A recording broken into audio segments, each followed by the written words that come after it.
Welcome to the Late Night with Chalky podcast. Friends and family, brothers and sisters, welcome to the Late Night with Chalky podcast. Woo! Our guest this week is a former 80s pro. And he ripped because he was rubbing elbows with the best out of San Diego, including Mike Lambresi, Dave Barr, Chris Menzie. Dang, those are freaking heavy hitters.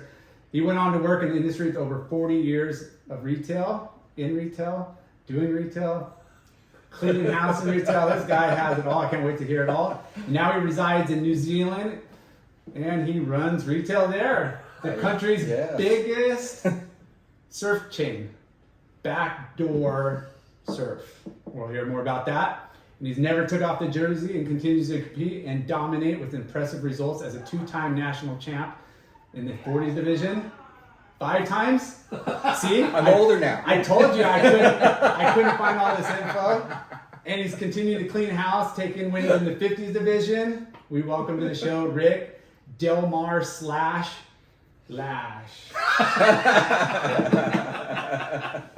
Good one. Good one, Lar. Dude. Wow. This is incredible. Five titles. In the old boys divisions, the New Zealand Nationals I love are it. super fun. There's so many good surfers out there, There's a too. lot of good surfers out of there. It's a kind of amazing. But the Nationals are neat because it's once a year, Yeah. and it's really family orientated, and everybody turns out for it. Yeah. So Kind of like a board riders event, but like for the nation. but the whole country shows Yeah. up. So I mean, you had got Maz Quinn competing in it. He's got multiple national titles.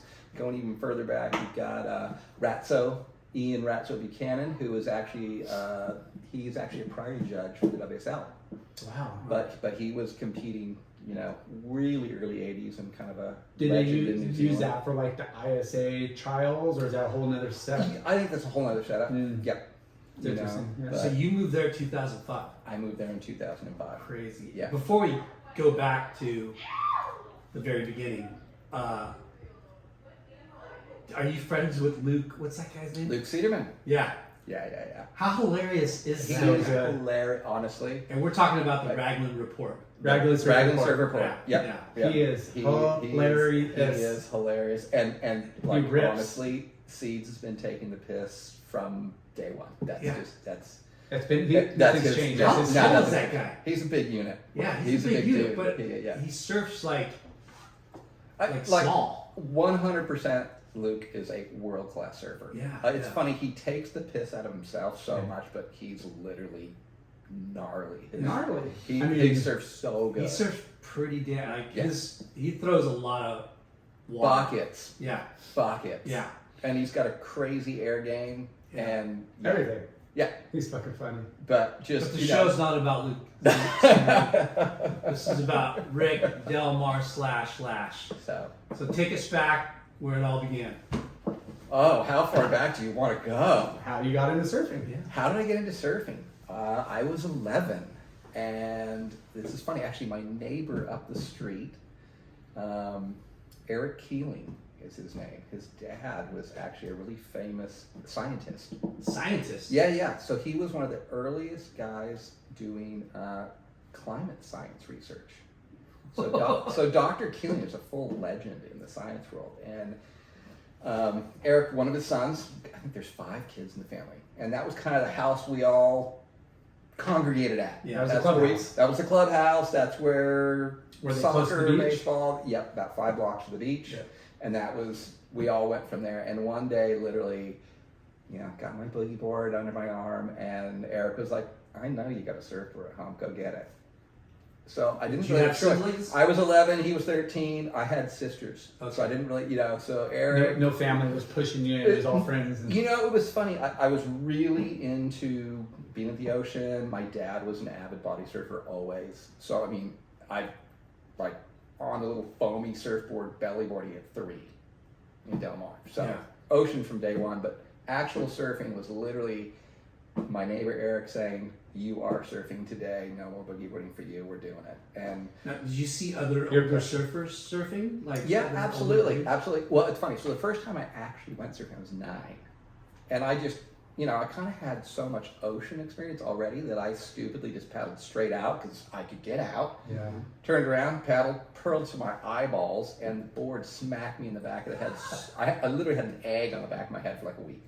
I was like, over this, not doing that again. That sucks. Not doing that one again. That happened to like Gerlach too. Like he surfed a few times, and then like the leash and the board like came back and like nailed him in the face, and he like took some time off. Yeah, so I was like 2 years of just like, nope, done, not doing that. This sucks. I'm just gonna go body surfing and boogie boarding. And then, again, 11, Eric, you're going, and he sees me doing the same thing. Finally, someone's there and go, bro, what are you doing? Were you standing up on the boogie at all, or just No. But it was funny. So I just went out. My dad and my neighbor had actually made me a 6'3" single fin when I was 9. And I had no idea this is the raddest thing. Obviously, years later, I realized that the neighbor had resin tinted it and glassed it exactly like Sean Thompson's famous board in Freeride. Whoa. So blue laps, pins, white deck, yellow fin, full on. I had no clue. Wow. Just a dumb kid. Your dad and his buddy just like, My dad and my neighbor. Neighbor. He made boards in his parents' garage, and my dad goes, "Hey, I want to make my son a board," and so he kind of walked him through it. So he and my dad made my first board. I'm such an idiot. That thing's gone. Man. So bummed. But anyway, so that was the starter. Single fin. And luckily, Eric goes, "What are you doing? No, just go like 3/4 way out and just ride a whitewater, Rick. Just like stand up on a wave and go straight." Yeah. I'm like, "Oh." So easy. did it, stood up first wave, rode to the beach, and went, "Oh, that's actually super fun."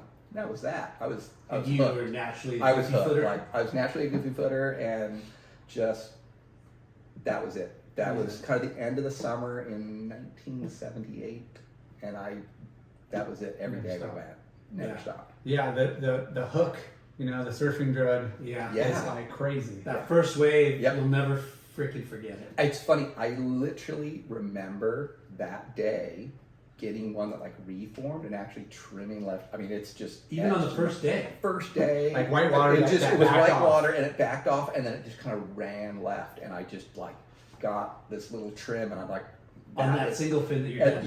yeah, probably the third wave I ever caught on that board That- properly. It was just like, it's me. I'm done. I'm doing this forever. I was in. Yeah, we're fortunate in Huntington that we got a lot of those days, like where the short rip sometimes intense, and it's really hard to like get in late, and you weren't that quick. You would catch a whitewaters, and hopefully it just reformed for you. Right. But Yeah.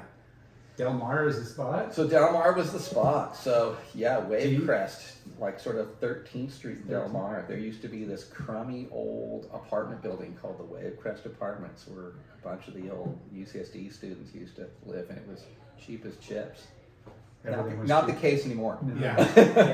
Now It's mega mansions. Yeah, mega mansions, Not yeah. even mansions, they're just mega expensive. Yeah. Right. Yeah. Well, it's like people literally buying 2 houses, scraping them, and like It's so building the Yeah. whole lot It's out. like, Yeah. really? You're going to take 2 houses and knock them down Yeah. Yeah. and Hi. rebuild? Hi. That's my daughter, Eve, and her friend, Hi. Audrey. Hi guys, how are you? Good, how are you? Don't bother us. We're recording. Lord. They're getting their bacon over there. There you go. Yeah, so, I mean, back then, that was like Del Mar was still a sleepy little community, right? Yeah, I mean North County, all that. Yeah. North County, San Diego was so. It is kind of a cool little area because you're kind of between like estuaries type like Yeah. landmarks and hills Yeah. and stuff. Yeah. So you have to kind of come down off the freeway and Solana Beach is the border, right? Yeah, it's funny. Yeah, there's sort of. Well, it was interesting. So when I was growing up, the border as far as like kind of surf areas, like where you're going to go, was Blacks was like the dividing line. Wow.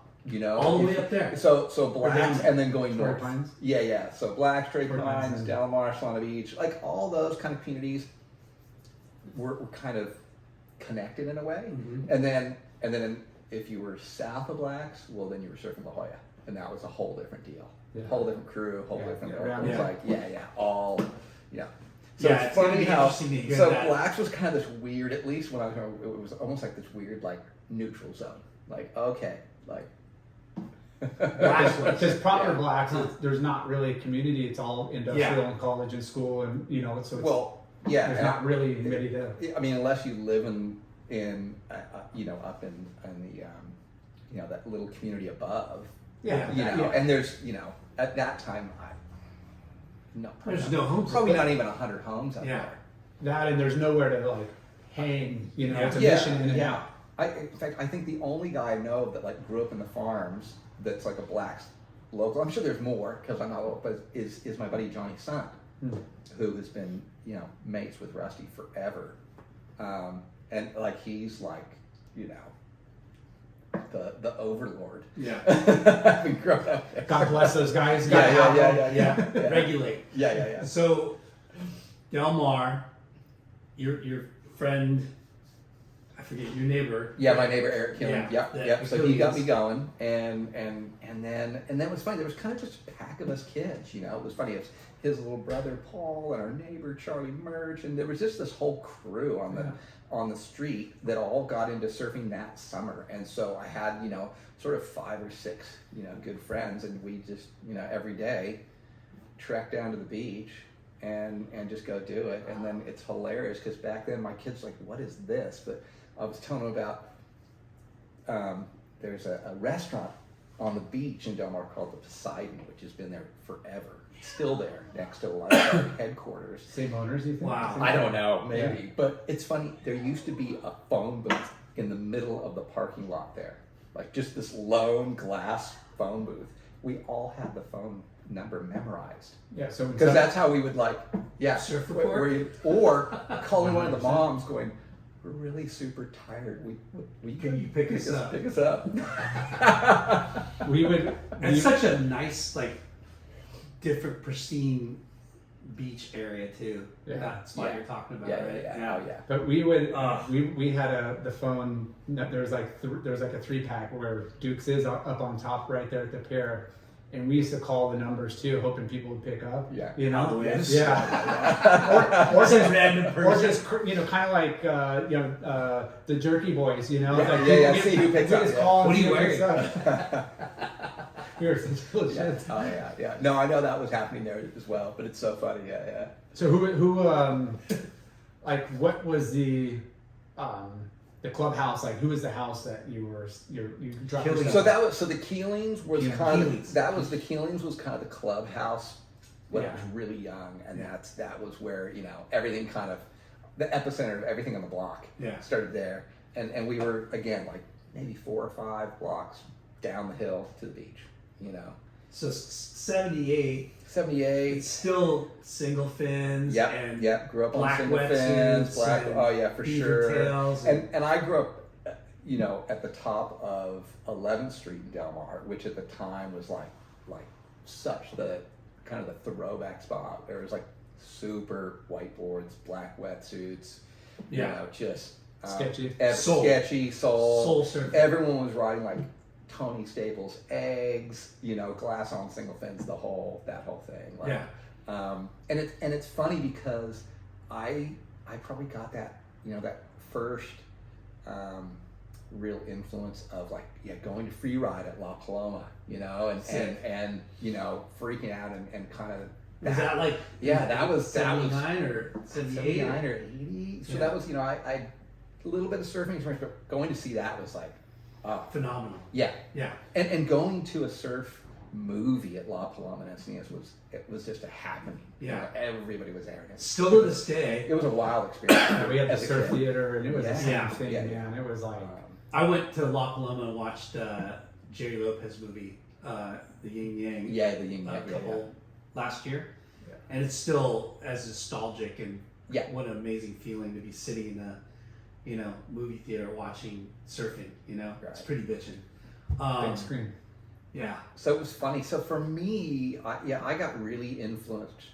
Now that we were talking earlier about losing people, one of my biggest influences as a kid was Dane Keelohawk. Ah. I was just his Mr. the way he Style, surfed, his power. boards, everything. Him and Larry Bertelman. I mean, it was all the. It's funny. I remember going to the Del Mar Fairgrounds to that skate competition that was in In the Legends of Dogtown and all Yeah. that. That was my backyard. That's so crazy. So I mean, I was a little kid, but Now, that whole area, it's where like Tracker Trucks Yeah. was long. I mean, there's Yeah. so much going on. I'm sure Sherm has probably told So you much about it. history. So much history in that little area is crazy. Yeah. And we get that a lot, like all these different pockets up and down the coast, and they, a lot of similarities on things emerging in brands or like culture, but like there's so many cool little Right. Yeah.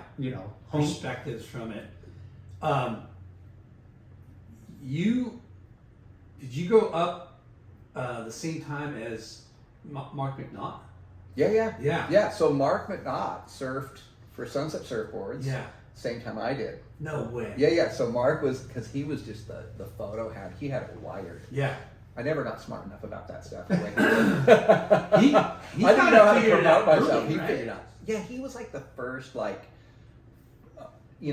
almost like, not like just pure free surfer, but he was definitely making more money hanging out with Carrasco and those guys and chasing out photos than he was. Yeah, he on had his the competitive- flair, he had Yeah. the angle, and knew what how to get results. Yeah. It was crazy. He always had the because- sprays too, and Peter St. Pierre doing amazing color work on all his boards. Yeah. He never had a clear board ever.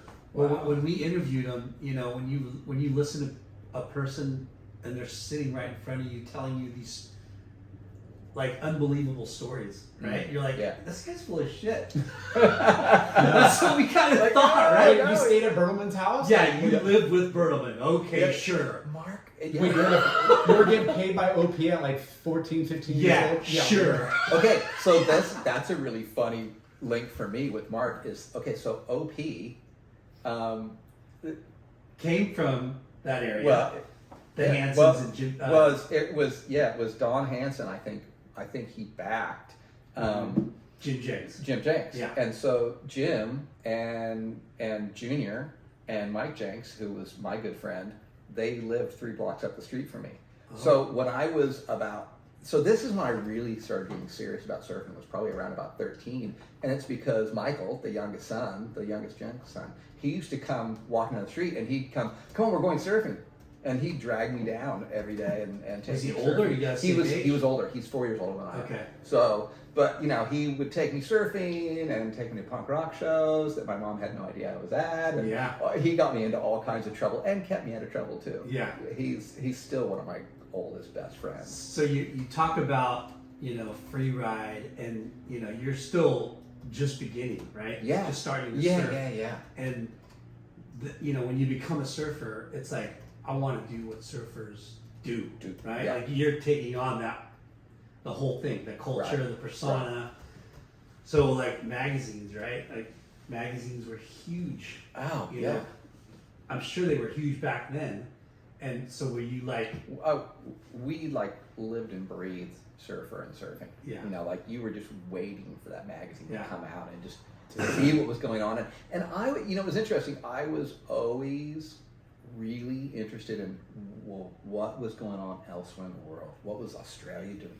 What was, I still remember seeing a photo of Pooney's farm in New Zealand in the late 70s, and it's that iconic shot. I can't remember who the surfer is, but he's holding a bag of green apples in the barrel. no way. Because they would take, to get there, they would take like little tinnies, little boats. They still do it, and now we're using skis. But, the wave's still amazing there. But that, he was just taking them into the beach because they would go and hang out for the day. And Yeah. so, yeah, it's just Packing amazing. your lunch.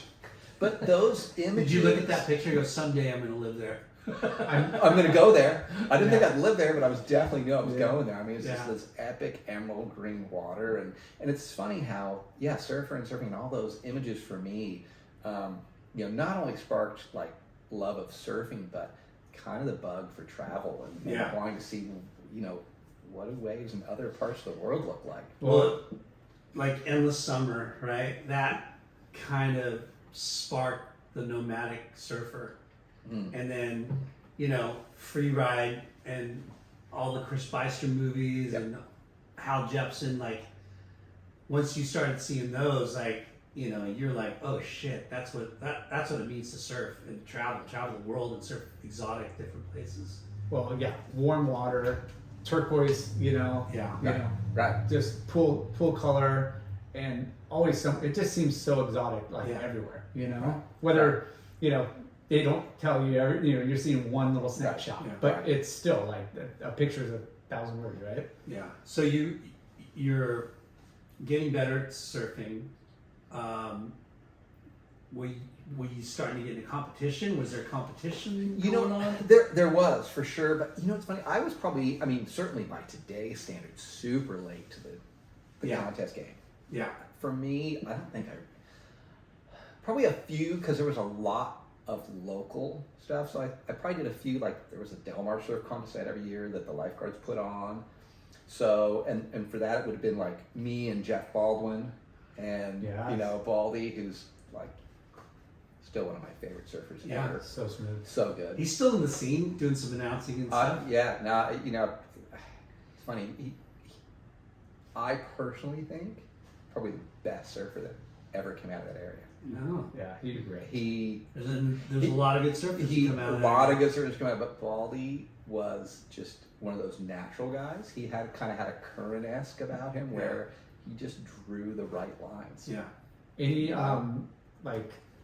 we've talked to a few people that had to get on the team. You had to do their like shop contest or brand. Was there? Yeah. There was definitely that. Like it was funny. Like Sunset would have like little inner shop contests and. Sunset's gone now, right? It's gone. Yeah. Unfortunately, it's a Trek bike store now. Okay. And in fact, I think that's shut as well. But There's a lot of tricks. but it's funny. But I know Ed Wright, who owned Sunset for years. I think the boards are being built again by I can't remember his name. But I know I saw they're getting glassed at Moonlight again. Mm. So obviously a Resurgence. local Anthonyus Lucadia local shaper that I think has bought the brand from Brian Fredrickson and kind of resurrected it and brought back all the old logos and stuff. So that's pretty cool that at least it still exists. Yeah. Yeah, I mean they probably work good, and if not, they're killer wall art. Yeah. Wall You know? hangers. So yeah, it's been an interesting trek through North County as far as shops go. Yeah. And there's a lot of shops there, right? And Surfing's New Image was. Yeah, S&I. Yeah, S&I was there. Yeah. Hey, no worries. What was so? That was the shop you guys kind of. Was it central or located or? Yeah, well, so Sunset Surfboards was in Encinitas right on coast. So that was kind of the. At the time, it was kind of the team to be on. Yeah. So I guess I was sort of 15 when I started riding for Sunset Surfboards, and the little team stickers, and that was like, you had a team sticker, like, whoo, you were the man. And back then, they weren't. And They just sold boards and maybe. it was boards and clothing and wetsuits. It was your traditional kind of surf shop model. They were a big like O'Neill wetsuit dealer back then, and entirely just their own boards. But yeah, like every month we'd have like an inner shop, team comp. Yeah. And at D Street or Pipes or wherever, somewhere around there. So I was with those guys not a super long time, probably about a year and a half, and then I kept seeing. That was when I was starting to compete and going to contests a lot with Baldy and Doug Silva. That was so the three of us in sort of junior high and high school. Those were probably the two guys I surfed with the most was Silva and Baldy. Well, that's who you want to surround yourself with if you're going on. That was Doug was definitely ahead of the curve on me. It was funny, like, and it's interesting because there's 1 year between each of us. Baldy's 1 year older than I am. Doug's 1 year younger than I am, and so but Doug was definitely like on the contest scene, and we became friends in junior high. And he kind of was like, hey, You should do contests. you should come do this. Yeah. And then so he kind of drugged me into that. But so I kept seeing this guy David Eggers riding these Rusties. Oh wow. Yeah. And he was obviously at a younger division. I'm going, man, those things looked like they were working. And that was So under Canyon, or was that? So after? that was literally as Rusty was transitioning away from Canyon. So David was still riding Canyons, but he was starting to put his little Rusty script logo on him. And when I rolled into Rusty's factory on Santa Fe Street, he had just started making boards for Aki, What? Yeah. That was like, so this is like 85, 84, 85, something like that, 83, somewhere in there. Yeah. Losing track, I'm getting too old. But it's funny, yeah. So I left Sunset. I'm like, hey guys, Was thank this you, like you're on thrusters now? Like we're on thrusters yeah. now. Yeah, the surf. It's funny. I've done the whole. Actually, you know what's funny? I actually messed around with a McCoy laser zap single fin. That was Yeah, your yeah. jam. That was it. Was I was such a single fin guy, and I had tried a couple friends twin fins, and I just never really gelled with twin fins. I was just grew up on single fins. Even today, like if I hop on a twin fin, you gotta put some time in on it to really get comfortable. It's Like, so trippy because I can't ride a single fin for the life of me. and twin you fins- only go straight too. You should probably like that. But twin fins are, I would take a twin fin 10 out of 10 times over a single fin. Right. It's funny how like you get a feel for it, you know. But anyway, it was funny. So yeah, I had and it's funny. And I remember that the guys at Encinitas Surfboards wouldn't let me come pick it up because Shane Horan was actually coming to the store that week for a So they wanted to stop there. a gotcha, and like McCoy Surfboards like promo Signing. thing. So they were like, no, you can't come get your board yet. It's got to be here. So I had to wait. But it was cool because I actually went and got it the day that Shane was there, and that was pretty how epic amazing. is that? So epic. Yeah, Shane, look at how hard we got like these tape ROMs and picking up boards. Right, Like, just a big show. And those boards were like so trippy looking. They were Big white tails. Big Yeah, and yeah. thick, round, like, bulbous Well, tails, and it was funny because still Del Mar again was still kind of so like Yeah. a little bit like La Jolla, and that was like, oh, what? Like I showed up with that, and like I took grief. Yeah, because they're still I mean, it white, was like wet. checkerboards and red panels, and it was an amazing. That board Yeah. was so awesome. That was a clash of the Yeah. two surfer, Yeah. like, Yeah. Oh, New 100%. wave, new age surfers versus the Yeah. hippie throwback, Yeah. long haired hippies. Yeah. Yeah. And that's funny. I was all about like I want to surf like that. Surfing to me looks amazing. I want to be with those guys. I want to surf like Sean and MR and Shane and I was straight into that. I mean, those are the icons, and those are the mad guys. Right. Winning events. What's crazy though is, you talk about Shane, Dane, Larry Bertleman. That's like classic smooth style surfing. Yep. And then you guys, your generation, Doug Silva, David Eggers, Yep. Jeff Baldwin, you guys are starting to surf punk rock. Like, it was we grew you're up- more aggro it's- and like, it was interesting because we grew up on this real cusp of changing it, but for me it's funny, of all those guys, the interesting thing was, and I didn't realize until years later, my biggest influence out of the magazines and like going, ooh, I want to surf like that, was actually Wayne Lynch. And his backhand surfing at Joanna and all those crazy on a outer single reefs. thing. Yeah, and I was clueless to who Wayne Lynch was, but I just remember seeing the images and being He like, was and big those time. hooks he was doing on his backhand under the Upside lip, down. and I'm like, I want to do that. Yeah. That's how I want to surf. Yeah. Whoever that guy is, that's what's so That's what I freaking wanna cool do. about surfing is like, you resonate to like, I mean, there's obviously, the best of the best, the Akis and the Kerns and whatever that are the most idolized, but there's so many good surfers, and whether it's just a backside turn that just inspires, a little bit from that guy, or the front side hack over here, or the way they just must, it's just a melting pot of like, right. But it's influences. so, when you think about it, it's so different, but then there's so many subtle similarities of surfing. It just changes a little bit, right? Yeah. Like you're saying about Wayne Lynch and the way that you guys started surfing, because if they had thrusters, they probably would have been doing the same kind of thing. Well, because of the equipment, I think it's. But their generation, I feel like, right when you were talking about the new school kind of for the 80s, the floater was a big thing. Hitting the close out, like airing out. Definitely not just going around and doing the more open face carve, which is still textbook and it's there, but like you said, a little more aggro, meaning like more speed, better performance, with hitting the lip. harder Yes. than the and federation. I think part of that too is, I mean, when you think about it, that's that whole, Simon obviously creating the thruster and it happened so fast. I mean, boards,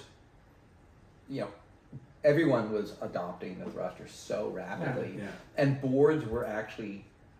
The performance was lifting so rapidly too. Yeah. And, it was the downturn rail and just like the foam. Like, I mean, as soon as you go off your 6'3" single fin, and you're in a proper 5 foot range, and it, right. Just that skateboard feel. Yeah. You're able to muscle around the board versus just trying to stay on. It's funny, we had Jeff Novak and Jamie Brisick, and both those guys rode for McCoy. Those McCoy guys, yeah. And they had to ride single fins. Yeah. And I was like, ugh, you guys had to ride single fins? And they're like, yeah, but they worked insane. I'm like, yeah, but you got on thrusters, you never look back. Yeah. So going back to competition. Was it NSSA, WSAs? It was, it was funny. Initially, what got me into competition was actually the local YMCA in North County, San Diego, ran a full series. Yeah. And so, I mean, all those guys, I remember, Chewy Reyna was doing those, obviously Doug, Jeff, me. And so started there, then it was into NSSA, and then it was full on Explore, open season. Yeah. And that's when doing it. Yeah. That's when it seems like those contests, the amateur contests started kind of blowing up. There was a contest just more structure. It was every weekend. Yeah, there's so many of these little regional, contests. Yeah. They knew there was a ton of kids in that age bracket, but they just needed to nationalize it and give it a little bit more of like a, kind of an elevated, real series. Right. And there was the CSA too, the Christian Surfing Association, and they were running CSA and CBA, it just went on and on and on and on. But it was funny because it was all the same guys. It was Boothie showing up, Jeff Booth showing up. I think there's an inland surf series, inland surf. There was a bunch of different. Yeah. It was if you want to surf a contest on the weekend, there was one every week. Every week. Yep. Multiple ones. Multiple. All over Southern California. We had Doug on, we've had Boothie on, and it's so funny to look back and discover photos of those guys, standing on the podium together, You're just like, holy shit, like, what a small world, Because you think of those guys as like from different worlds, you know what I mean? Yeah. And then you're like, oh shit, everyone came from the same spot. They all came from the same spot. Yeah. Did you do well in Jersey? I had a little, I did okay in the Jersey, when I won the Explorer season, I think in 86 or 87, Nice.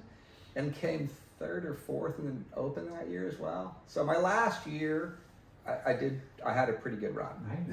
Yeah. Won a bunch of like the, kind of San Diego regional stuff. Yeah. So is it Farney that you competed against? So I competed against Farney. Yeah. Actually, I've got funny Farney stories.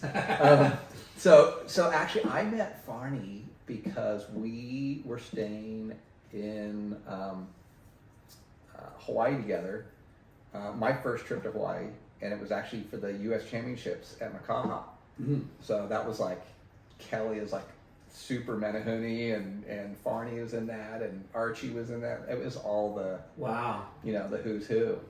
It's such a tricky wave too. Well, and it's funny. So I actually made the finals that year in the US. At Makaha. At Makaha, yeah. Sick. And it was funny because, you guys probably know there's so much politics in all those different, the WSA and the HSA and the NSSA, and everyone wants their guys winning. And I actually got in as a replacement. I was like first alternate, and someone got sick, didn't make the trip, and it's like got the call up from And you just Ron go in there, Perot, and I was like, I'm like, cool, okay, Go on a trip. just go, why not? And got in, and ended up like beating almost the whole national Sometimes team. that helps Yeah. with not being the pressure, not being like the guy or Not thinking about it the whole week. Right. Right. no And pressure. then all of a sudden, oh, here you go. Oh, okay. Well, I didn't think I was going to get in. Well, and the other thing that was happening too is, as we're getting towards the end of the week, and like all of a sudden Rick's in the quarterfinals, whatever, and you're like, wait, who is this guy, Rick Who's Lasch? Rick It's like, Delmar Slash? I wasn't the Delmar Slash yet. No, I was just Rick Lasch. Yeah. Hanging out at Seaside now, and it was funny because no one knew who I was, and so I wasn't getting toweled by the judges that possibly like name drop. There was no name drop. There was purely no surfing, which. yeah.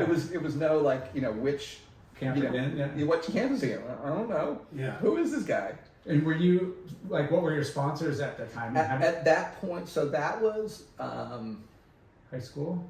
it was high school. So that would have been my last few months actually with Sunset Surfboards. So I was riding Sunset Surfboards, and those guys actually hooked me up with O'Neill wetsuits. So Nice. O'Neill was kind of my first like real sponsor, and my very, very, very first sponsor, Julie Designed board bag. Dude. And I still got my JD board bags Dude. on my boards now. How many of those did we sell at Certain Sport? Tons. You'll never forget her voice.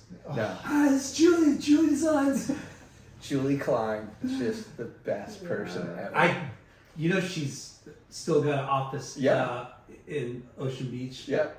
And every time I, visit South Coast or Pride Surf Shop, I, usually park around that area, and I try to catch her, but I never, Yeah. never get lucky. She's again like that's another one of those legends of the industry. It's just Yeah. been around forever and has helped so many The people. stick sock. And the stick sock, right? But you were saying Chris Menzie.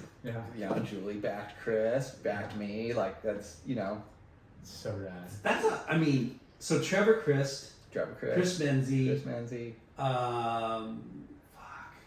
I mean, Like, there's you're- so many. good there's a ones. hotbed of guys.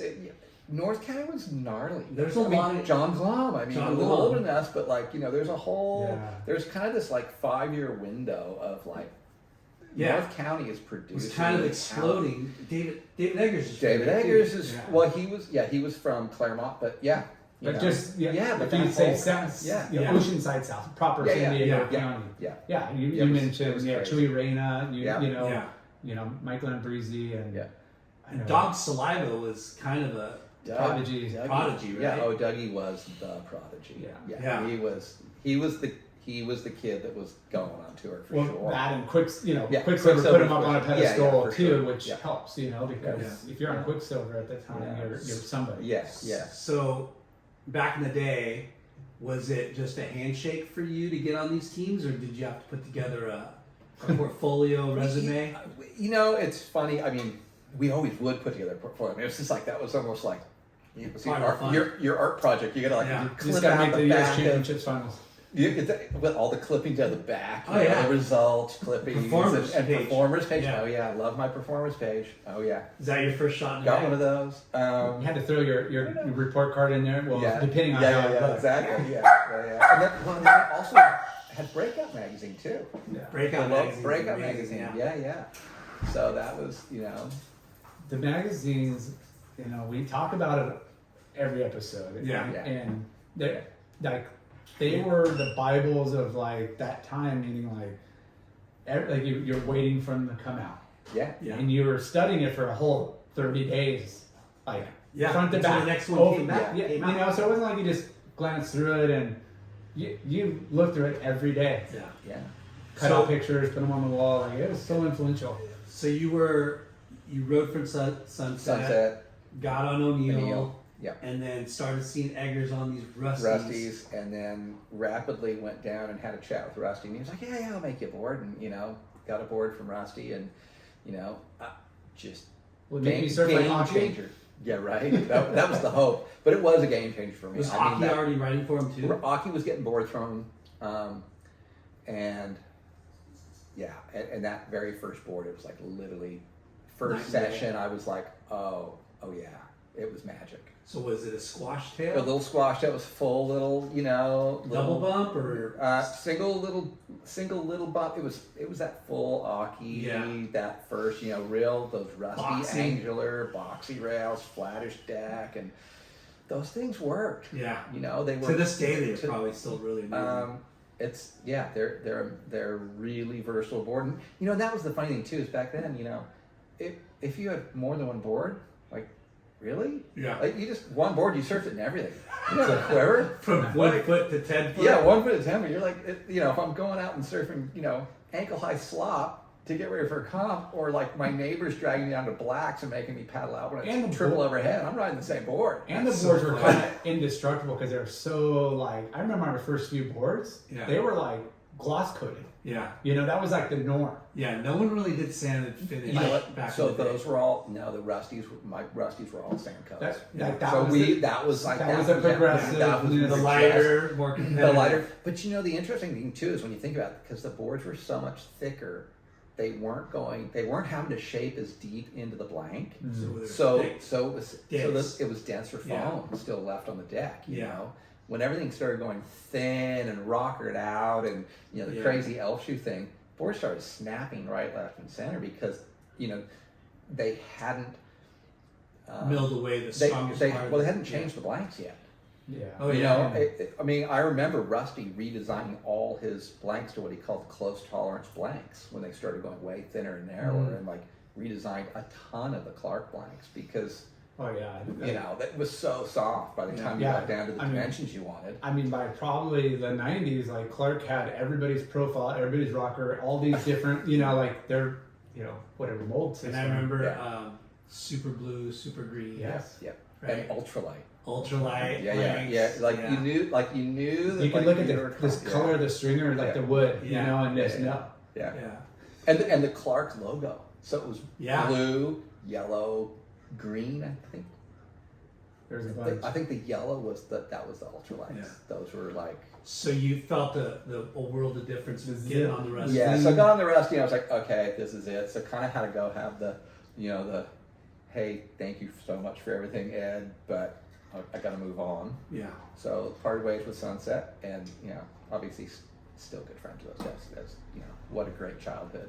Hanging out there, and but it was funny. So Rusty was just launching Rusty surfboards basically at that time, and so it was like the next summer, I think. And I literally like walked in to order another board, and he's like, "Hey, what are you doing this summer?" And I'm like, "Surfing." He goes, "You need a job?" I'm like, "Okay, sure." Good. Answer that phone. Because he's starting to blow up. He was totally blowing up. I mean, for me, I was like, it was mind blowing because here I am, this kid, and I'm literally basically answering the phone so that Rusty can shape. He's just, and at the time, it was What are you, Rusty. 17 or 18? I was probably 17. Okay. Yeah, 17 at the time, I think. Yeah. And were you aspiring to be a pro surfer? Like At that point, yeah. Yeah. I was like, okay, Like, this to is, be on tour. Yeah. I had spent so much time with Doug and those guys, and like we were all kind of in the same trajectory. We're going for it. We're NSSA. You want to win the nationals. You want to win the U.S. championships. If you can get to the sponsors, worlds, like Farney won the worlds, and that was kind of the goal. Was what, and then I want to go on the tour. The dream. The dream tour. So- Go on the ASP. When Rusty said that, hey, answer the phone, you're hired, was there money involved? Like, did you say we're going to get this, or just you didn't? I was a kid earning minimum wage, whatever. I didn't care. I was like, cool, I'm getting paid, sweet, and it was a. Was it like a late afternoon job, or did he give you like Surfing hours? Yeah, it was. No, it was definitely surfing hours. Yeah, it was for sure surfing hours. Yeah. And it wasn't every day. It was, it was when it was busy and stuff. And so it was Rusty and his wife Angie was helping, and their really close friend Cindy Holloman was giving him a hand as well. And then he did have at that point a Go Shaper, Steve Bartow, who Bartow's a great shaper, and so Steve came from Canyon with Rusty and Rusty, and so that was kind of the whole start of the RDOT movement. And I mean, I remember at one point realizing that Rusty had like 16 of the top 32 guys riding his boards. Yeah, in that heyday. Sean Thompson was riding. Oh, and Sean was another like hero of mine as a kid. So I remember he walked in the door one day, and I can't even say anything. And the funniest thing is, again, this is the funniest thing is at that point, I'm actually riding for Instinct Clothing. Oh shit. Yeah. So the how did that happen? Okay, so that happened literally just as I left Sunset. The Instinct rep, Brian Hughes, this guy, huge, Brian Oh, Hughes. yeah. You know Hughes. I know Hughes. Yeah. So Brian Hughes hooked me up with the Instinct He sponsorship. repped Stussy afterwards, right? I think he did. Yeah. Yeah. Yeah. So yeah, Instinct had to open an office here in Orange County, and so I got involved with those guys. But it's funny, you know, And they made kind of cool stuff. they made really cool stuff. Yeah. And, Born and to they, Move. and they also Yes. did Surfing is Life. The Rest is Details. Yeah. They were the Rest is first. They were the Details. first brand to use like a proper Slogan. advertising company. Yeah. They hired Oh. this company from LA. I can't remember what the name of it, but like Okay. big time. They were like, we're not going to muck around. Yeah, we're not And going to be a these guys- hang or just we need a slogan that Yeah. separates No, us. so these guys built. Life's a beach. Yeah. So yeah, these guys built a full on like marketing program Yeah. around that thing, and like crazy professional photographers shooting. I remember that whole doing that photo shoot with Sean and Barton and Yeah. Well, the Dave Parmenter, all those guys. So we know how important logos are, like the icon, you Yeah. know. But Yeah. like, if you're not selling to that core customer, which now they're looking into how to, branch out past that like core surfer or Yeah.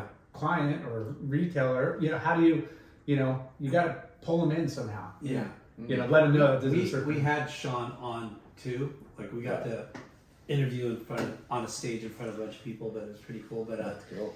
he was telling us how his dad, when Sean was riding boards, gosh, I don't know who was making them, but Probably Spider Murphy. Spider Murphy. Yep. And then Sean's dad's like, you need a logo, and it was the same Instinct logo, Yeah. like Yeah. him on the wave or Yeah. something like that. Yeah, it's him. It's that. I wonder if they started off that like kind of the snap kind of off. Yeah. And The pipeline I'll see if I snap. can find Yeah, I but like it kind of was- that, And that was the logo that I think transferred on to Instinct for Yeah. a while. Yeah. And it's funny because, Barton Lynch, Tom Carroll even wrote Yeah. for, Yeah. Tom Carroll even wrote Yeah. for Yeah. Instinct. Yeah. Bud Lamas wrote for Instinct. Oh, they're huge. Yeah, And- they were. It was crazy. It was like Yeah. a proper thing. So Dude, Chris Sainz of HSS, Hage-san wrote for Instinct, and they did a photo shoot. It was a sponsor. Yeah, they did I think it was on South Side or North Side. And it was the whole Instinct team. From a pier shot. No, just but on the like beach. from lockdown, looking up.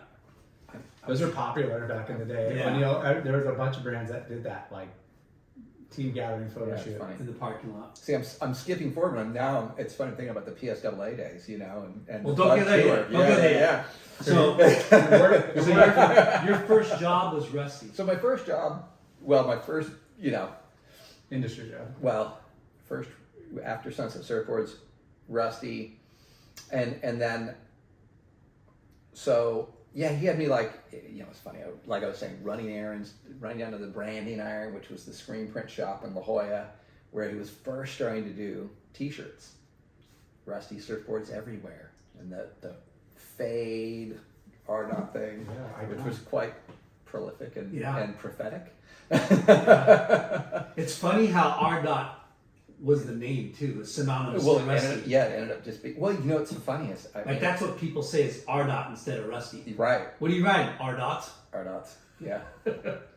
So the story I heard from Rusty is that literally it was PT, and he literally, R with a dot on a napkin at a bar. You're kidding me. Yeah, that's the story Rusty told. We're gonna have to ask PT. I mean, they obviously asked PT, but there was conversations and what are we gonna do? Like Rusty I can wasn't just super hear it. stoked with the logos. Most people use their Yeah. name. Yeah. How are you going to get Preisendorf or Preisendorf, yeah, right. Like that'd be, especially back then when the logos were so big. It'd be, So it had to be Rusty, and then the story I heard was that PT took it down to let's just abbreviate it even further. Just there you go. There's your logo. I can imagine the mate going, Rusty Preisendorf. Who's gonna want that logo on their bar, mate? You got to make it simple. You got to just do Rusty or just do this. RDOT. And then Probably that simple. and then knowing Rusty, I'm sure he painstakingly designed that first art. Like I'm sure it was weeks and months of him like going through and through and through until he finally to get what he wanted. To get that iconic original. The angle, I mean, how it fits on the board too. It could look good on paper, but it doesn't necessarily translate to a board. He's got a degree in art, so Oh, does he? Yeah, from UCSD. Yeah, yeah. So it's cool when these brands that have stood the test of time. Yeah. And when you look at Quicksilver, the Mountain Wave, the Billabong, whatever, they have that logo. I don't know what they call it. The Volcom Stone, the Rivka VA, and then the Rusty Ardot. Right. It's like they're timeless. Creating a you mark. see tweaks of that stuff, but but creating a mark that speaks to people is huge. Yeah, huge. That's all my best friend does. Create marks. He does more than that now, but it's funny. He went down the graphic design art. Who is this? Really good friend of mine, John Ritt. He's been my best friend my whole life, and it's funny.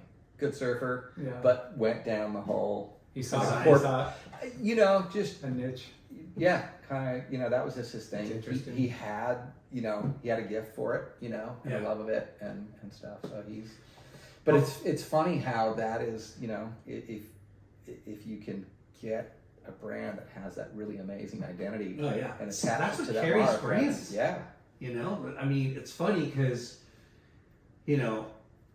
Rusty became a clothing company. Right. And Stussy was a shaper that became a fashion clothing company. Yeah.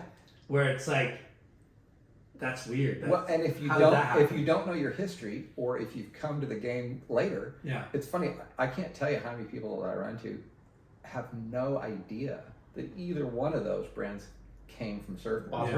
Bob Hurley. Yeah. Bob Hurley's a shaper? Wow. Yeah.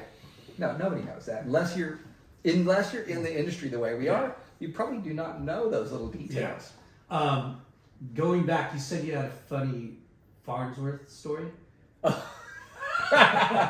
Oh, well. Just funny girl stories. So I don't know who was climbing whose balcony to go say hi late in the evenings, but there was shenanigans going on. I could see you guys looking playing the brothers kind of thing. Totally, dude. There's a resemblance there. Yeah. So, it was farting. It was farting. Yeah. Hey, wasn't me. Yeah. So Barney's getting a second wave pipe bomb. That was me on that. Yeah, right. Because he wrote for Rusty's too, right? He did for a while. After Hayward. Yeah. Yeah. So, at one point or another in that era, you probably went down and got yourself a Rusty. Oh yeah. Like I know so many boards that Rusty shaped that actually didn't have a logo after kind of once there was a clothing company and other brands were like, whoa, hang on. Yeah. Can't have that logo anymore. And he's, as a designer and a shaper, like you want to work with great surfers. You want to get that feedback. So if it's not putting your logo on and it's like, hey, whatever, I mean, going way back. I mean, it's funny. There's an iconic red board that Luke Egan was riding a pipe that I know Rusty shaped him. Oh wow. Like it's so there's you start going back and it's like it's crazy. Like going back to the year that Barton Lynch won his world title, and we were staying at the Instinct House down at Rocky Point, and I've never seen a quiver that big in my life. Also, we all were very quiet that week and just kept to ourselves because Barton was like, right there on the cusp to win the title, and it was tense that week. But he had so many boards. He had like 7 or 8 boards from every shaper on the North Shore, a stack of Rusties. He was invested. Did he win on Rusty? He was. I'm trying. No. He's a Barnfield, right? It could have been a Barnfield, or actually no. Hang on. Oh, I'm gonna go blank on who it was. It was a Hawaiian shaper that he won on. Rawson. But he was riding. But he was riding. He was backing himself. He was investing in that title, and he was going to make sure that he had a board that was going to work and get him there. Yeah. So it's pretty. That was an interesting thing, as as a young aspiring pro surfer to go. Oh, okay. Oh, the Hawaii You got to get so Hawaii committed Quivers, to like make this happen. You're covering such a big variety of lengths. Yeah. From like a hot dog shortboard to whatever big gun you're going to charge, but. You have multiple boards and sizes. Yeah. 6'8", you break your 6'8", now you got a 6'6" or 7'2", or you break your 6'10". Right. Those 4 to 6 inch gaps are huge. Here in California, you can get away with 1 or 2 boards, but in Hawaii, No way. you're going to need 10. Yeah, I was going to say, I think that season Rusty sent me over there. I had like everything from a 6'3" to an 8'0". Yeah. Yeah, and that 6'6" to 7'2", you're doubling up on all of those. Because that's typically the boards sizes you'll ride. Well, that and I'd have like a 6'10" or 7'2" like sunset board, and then a 6'10", 7'2" like pipe style, board. Like two different just like the way they you want to. They're not the same board, not the same wave. No. Yeah. So back to answering phones and doing errands. Yep. But mostly still competing. Okay. You're competing. it was definitely a part-time gig. Yeah. But like it, So yeah, I was running errands, shipping T-shirts up to Aaron at HSS. Yeah, and going to get fish tacos for lunch because you got to keep them fed. So there was a lot of trips to Rubio's. Right. Because that was just down the street. So yeah, I mean it was amazing. It was like. So what was watching the who's who of surfing roll in and out of the door. Yeah, I can imagine. Was that like Matt Brandt? Well, that was a little later. Yeah. That would have been later. So at that point, I wouldn't have been working at the factory anymore. Okay. I was definitely like once Brat Manson was on the team. That's that was Powley and Matt and I was surfing on the team and so that was kind of that era. So that was for me kind of when I really was trying to do it was definitely that Shane Powell, that's definitely. So what was the point where you turned pro? You like doing well? So doing well in the NSSA, and and so ended up doing a couple U.S. championships, a couple finals in that, and there was kind of nothing else left to do. It was like okay, I was just about. So it was funny. Like I said, I kind of came late to it, and so I turned pro probably at 20. Which nowadays is normal. But then, not normal. But then was almost ancient. Yeah. Like 20. Wow. Okay. Kids are turning pro at 17, 18. Right. So. And in that time, the Bud Tour was what everyone was doing. It was blowing up, and it was interesting because I really wanted to do the ASP Tour. That was the dream. Because it comes back to traveling and going back to that. And at that point too, like the dredging criteria was slightly different. And what the way the guys were surfing on the ASP Tour was different than the approach on the PSWA Tour, and it was man on man, and it was just, to me that was always where I wanted to go. That was the world class show. But as a California pro, all the sponsors. So at that point, it was Rusty, O'Neill and Steve. Rusty actually, and Rip Curl.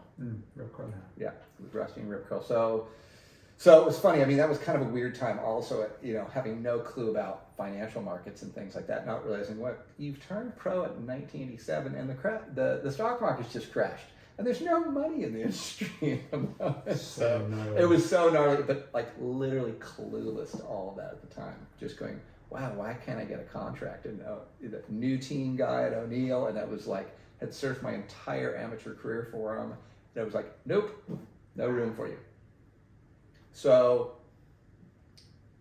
was put my portfolio together, and this was funny. This is one of my favorite memories. Kind of was walked into the offices at Rip Curl to meet with Butch, who was running the show there at the time from Australia, and I've got this portfolio around. He goes, "What's that for?" I know who you are. Just taking nothing, just taking the piss immediately, Yeah. And I'm just like, oh, okay. So it was literally like, no money, but hey, amazing photo incentive and as many wetsuits as you can use. And that literally was just the deal back then. It was all about chasing the photos. Yeah. Well, that and the product is like that's a whole like different kind of budget than writing a check. Yeah. It's like, hey, I'm gonna give you 5 suits. Sell a couple, make some. That was kind of the underground. It was pro like, deal. Like sponsorship. For sure. I mean, like you would we'd go. Baldy and I would go to the Rip Curl factory, and like that was when they literally were making them there, and you'd have awesome. You had a custom wetsuit form, and so you'd sit there with the colored pencils and like design your suit and hand to, and so that's why all the suits were rad. And we were rad. It was crazy. Yeah. And we had Victory wetsuits here, and I rode for them a long time. They were amazing. Yeah, the Victory I could suits get were that amazing. and do a contrast because it was the colored stitching. the stitching. The blind stitch. I could do just a black suit and do like red, like stitching. It's in a red logo, and it looked like insane. Yeah, so funny. Fluoro yellow, purple, white, black. So was it PSAA? So that's PSAA, Okay. And it's funny. It's and at that time, I'm thinking that the Rip Curl team, it's Gerlach, Brad's on the international thing, and for PSA it was like me and Baldy and Dino was on riding for them then at that point, and it was just fluoro days and chasing up and down the coast. But I mean, it was like all the local events they had, whether it was in Pismo or Imperial Ocean, but they were packed. It was like. I don't know what the events ran, like a 5-day event or, it's like a Wednesday through Sunday or Thursday or, at least. It'd be Wednesday through Sunday. Yeah, for sure. What's crazy is we forget who started it originally. Joey Barr.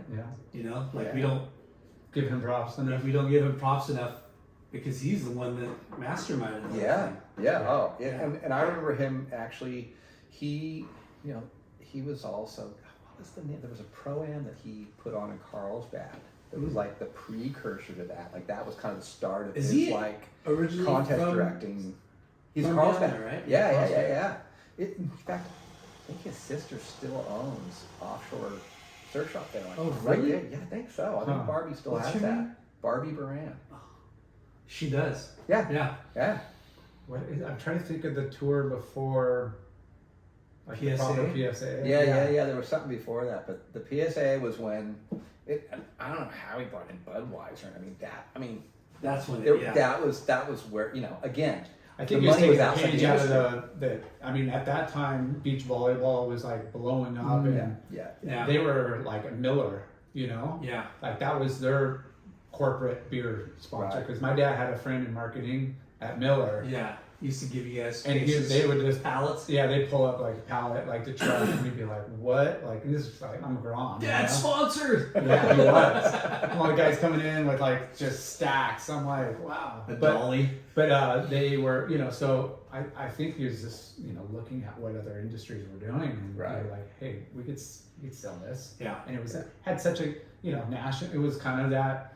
National U.S. champ, which had something to do with it, and it was all up and down the coast, Florida, Hawaii, Virginia, wherever. What was your first proper surf trip? There's some outside too. I'm trying to think what was my first proper surf. I'm getting a little parched. Proper surf. Well, would have probably been first trip to Hawaii. No. I mean, it's funny. Max almost didn't even feel like a surf trip to us. It was part of because California. and San Diego is like so close. You just needed weekend. A driver's license. Sometimes nothing. Sometimes nothing back then. Yeah. So no, going to Mexico was almost like at least once a month minimum. Yeah. And that was also where Mark McNaught and those guys. They were run across. Yeah, Rob Keith. I first started, I was shooting with Rob Keith as well, and John Bilderback before he moved to Hawaii. Bilderback was man. Yeah, he was. What was your first Rob shot Keith too? Besides performers? It would have been Breakout. It probably was Rob Keith, actually. Editorial or an ad? It would have been editorial. probably would have been editorial. Yeah, Rusty, Instinct, I have O'Neill still probably I at have the a time. stack of Breakout magazines. I'll dig through them and My try to Kevin find Kinnear, my buddy Kevin Kinnear, he was a full Del Mar local. So the editor for Breakout early on was this guy. one. Do you know Kevin Kinnear. the founder, George? I don't know George. No. Yeah, so it's Summer Rap's dad, George something. I forget freaking last name. But yeah, he started Breakout magazine. So yeah, so my first editorial for sure would have been Breakout, and then ads as well, and it would have been, and then it's funny. So when I was first surfing professionally, it was Instinct, Rusty, Rip Curl. That was and don't forget Aloe Up. Oh, How could I shit. forget Aloe Up? Everyone, Yeah. Aloe Aloe Up, I mean, and then we all were That on hurt your Style. eyes. It's done. bubble, bubblegum wax. Of course, yeah, the glands. Come on, That was San Diego strong. Yeah, You know? absolutely. Bubblegum, stylized sunglasses. Stylized, because Yeah. that was part of Instinct. No. No? I thought. Well, Sean Thompson wrote for. Yeah, he did. Or Oh yeah, Stylized, I mean. stylized. Everybody did. Yeah. Everybody did. I don't know where Ken. What's his last name? Eichenberg was the guy that was doing stylized. Oh, And his nickname was Ken Eichenscan. And they were blowing up because I remember when Quicksilver moved from 18th Street and like between Monrovia and Placentia to the main building, Stylized took over their old building. Right. And they still kept a lot of it for their fabric in the back. It was like right. they just took a little portion of it. But yeah, it was like It was so funny how there was like those. Oh yeah, you've been talking for a couple hours. right. It's funny how there was definitely those iconic kind of like PLA year sponsors that like that kind of everybody had one going. Cheers. You know? Cheers. Yeah. Cheers. Ew. Nice. Ashland, thank you. It's Friday, you know? Yeah. Beer 30. Yeah, 30. but I mean, I don't know. Was there TV incentives like if you made quarter semis finals? Yeah. I think I remember Yeah. some contracts Yeah. where if you got like Yeah. photo contest, there was all these it little was results and sort of coverage both. So like I remember my instant contract was results would get you paid. Yeah. So I had like a base salary, results would get you paid, photo incentive, and I think there was like if you were interview on the What TV was your thing. salary? Nothing. $150. No, I think I was hang on. I think I was making $600 a month. I was rolling in the big bucks. Yeah. Back then that was kind of decent though, right? Yeah, I mean, I was stoked. I was like, cool, Yeah. okay, And photo incentive and a travel budget. Yeah. So, no, the travel budget had to come out of the $600. Oh. Yeah, Or your contest or your winnings. contest winnings, exactly. Yeah. or the side Yeah. jobs you're Yeah, hustling. exactly. Yeah. So you did a little bit of this, a little bit of that, a little bit of the other thing. I mean that was one of the eye openers for me. So my first real experience with international competition was actually at the Stubbies event at Oceanside Pier, and coming up against Richard Marsh, Dog Marsh. And that was I'm like one round from the main event. I'm like, and I'm in second. I'm advancing. Dog stitched me up. He is a mongrel, hence his nickname. Like a beast in a contest. Like he was not having it. He was like, "Who is this young Seppo? No way." Yeah. And what I realized later, because it's funny, I actually ended up that next winter staying with him for like a month on the North Shore, and he's awesome.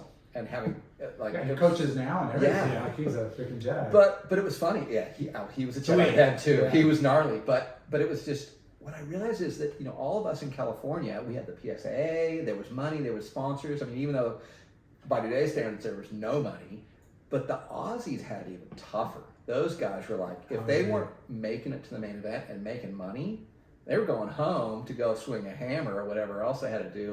There was no sponsor. they were money definitely there. the blue collar, They had construction good riders guys. clubs, but that was it. Yeah, but there was they were doing it. They were tough. digging ditches for months, Yeah, saving up yeah. money, and then bouncing. And so I learned something about The working man. yeah, man.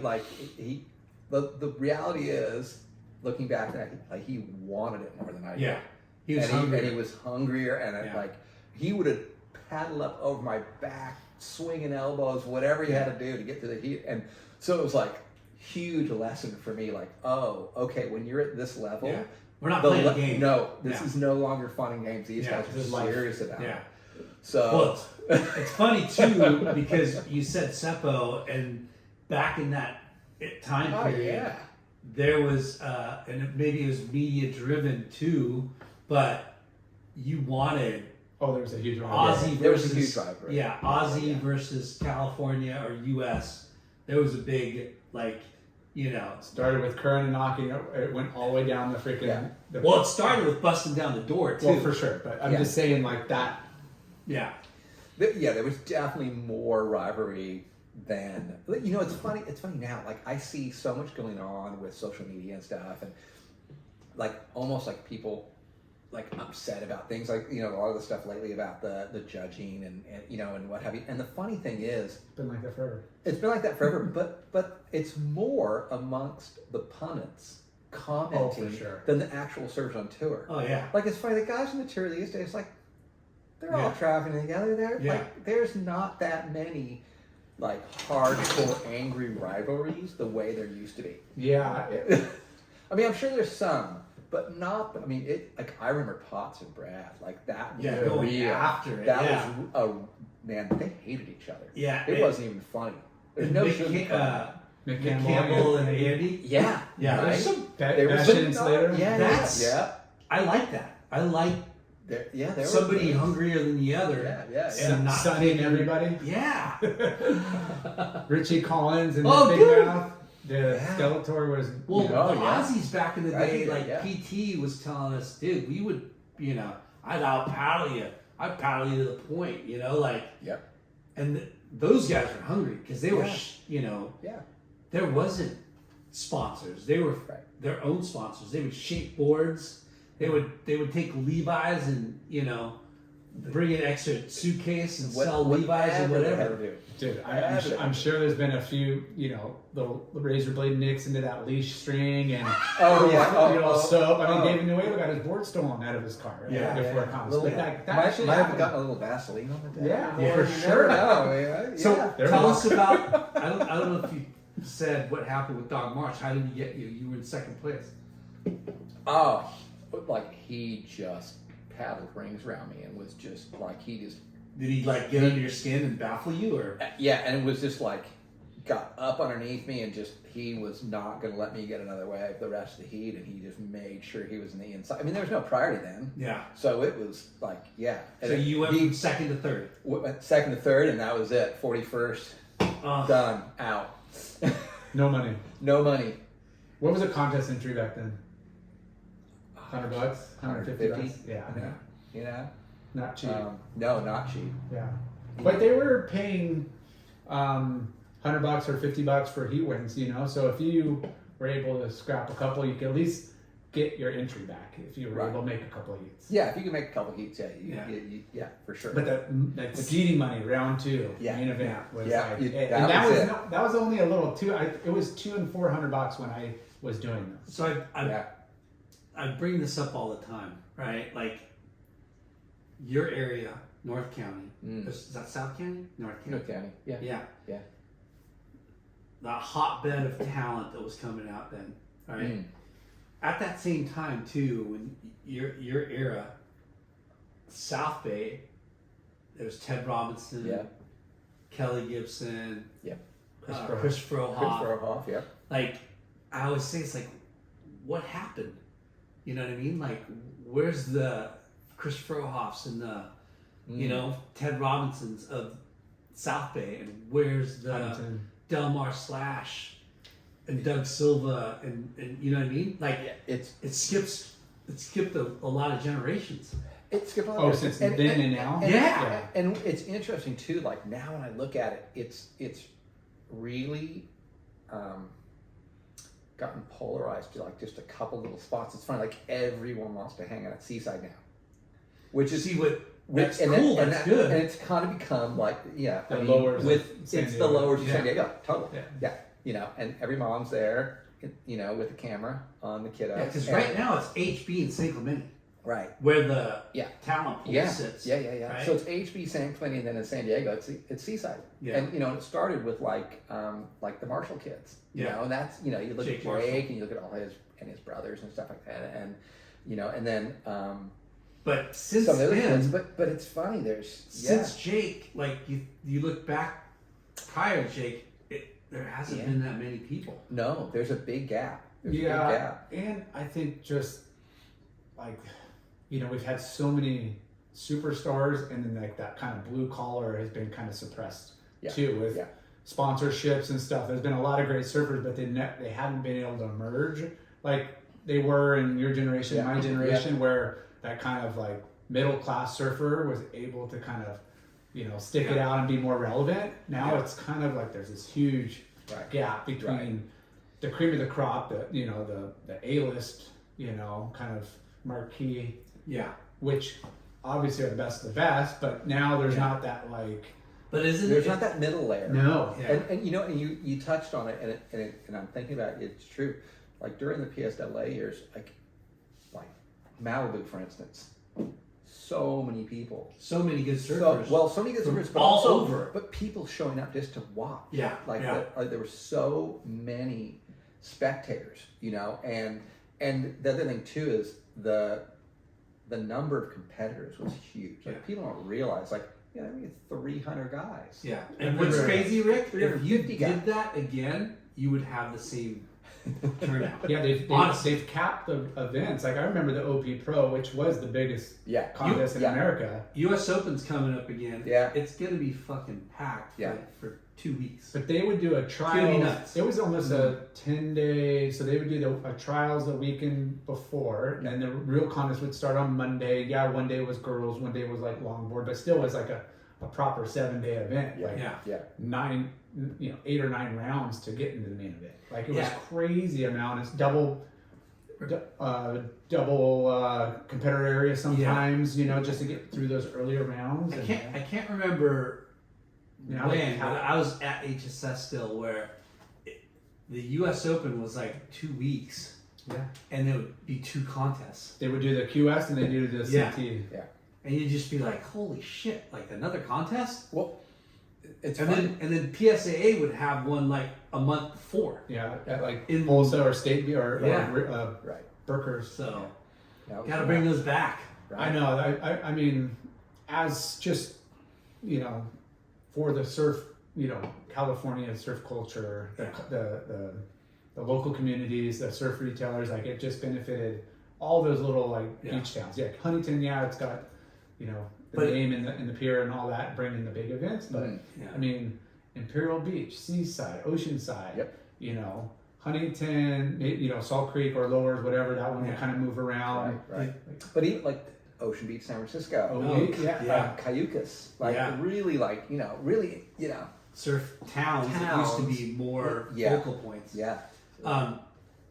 Going back to Seaside, did And you it was watch on Primetime TV? Prime Ticket. Did you did you watch the World Juniors at Seaside? Oh, you know what? I missed it. I mean, I watched. You watched I was it? like a day late, but Okay. watching Levi was epic. Cause like local Those days were so boy, nice. The waves were like I was. it was a laughing. little too big. It was a little too big for it Yeah. actually, but I was cracking it, going, how they got 3 days of Seaside that good Oh my god! with those, like unheard And of. the level of surfing was phenomenal. Well, when Seaside's like that, it is super rippable. Yeah. But Levi Slauson, right? Yeah. He was Yeah. on He's- another level. Yeah. Coming back from behind a couple times, Yeah. you're just like, holy shit. Yeah. He's another one that I forgot that is a Yeah. talent. But Yeah. and And then who was the young Aussie kid that won it? Jarvis Earl. Jarvis Earl. Yeah. Wow. He was fucking ripping. Go the Goofies. Yeah, the go the Go the Goofy. Goofies. Yeah, bro, what's up? Fuck you guys.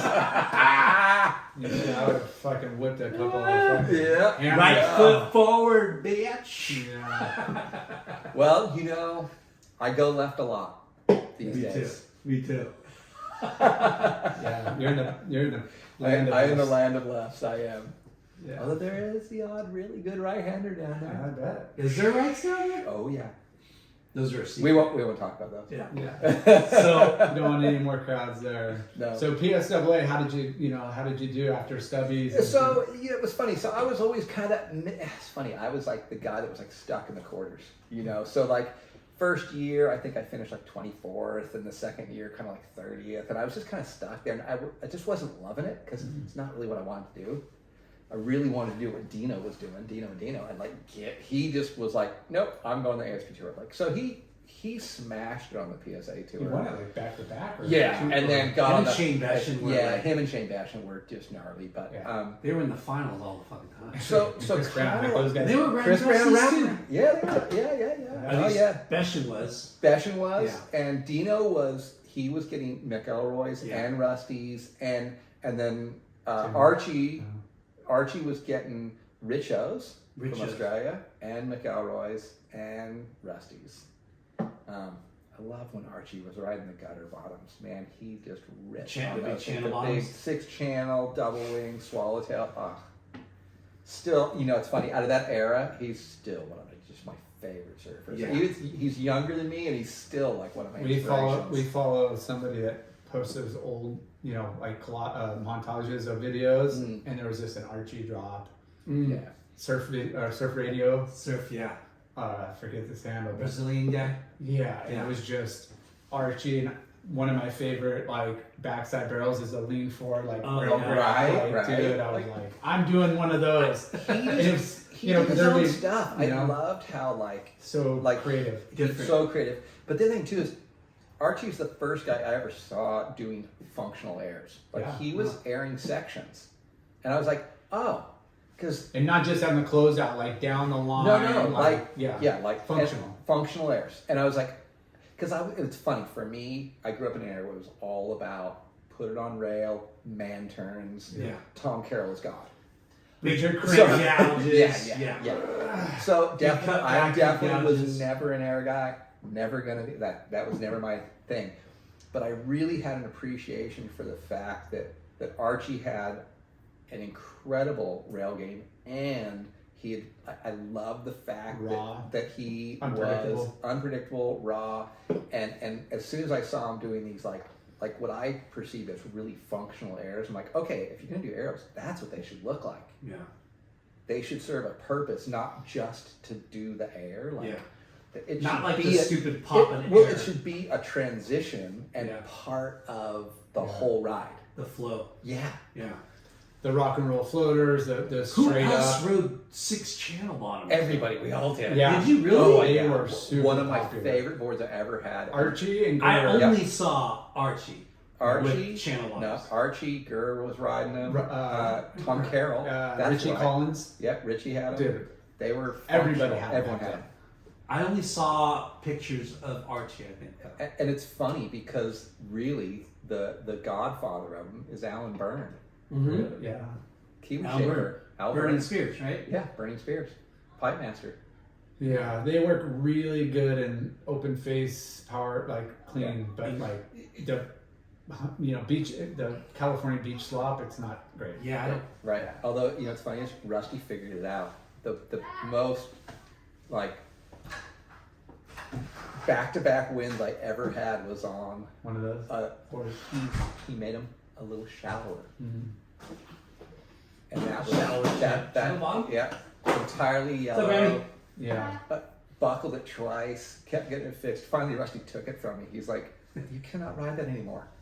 He goes, but it's I just Magic. It was magic. I wouldn't let it go. He's like, no, we're making you new boards. Like, this is not a good look. Yeah. You don't like this thing is been creased twice and put back together. There's no way this is a good board. I don't think I've Never. ever had. I've had a couple, but I never liked them. Yeah. I never got into them. I never got into them either. I've had a few over the years, but no. Oh, you know what? Dino was riding too. And Dino. Dino was riding. And Dino was he was the king of the floater. I mean, again, functional float.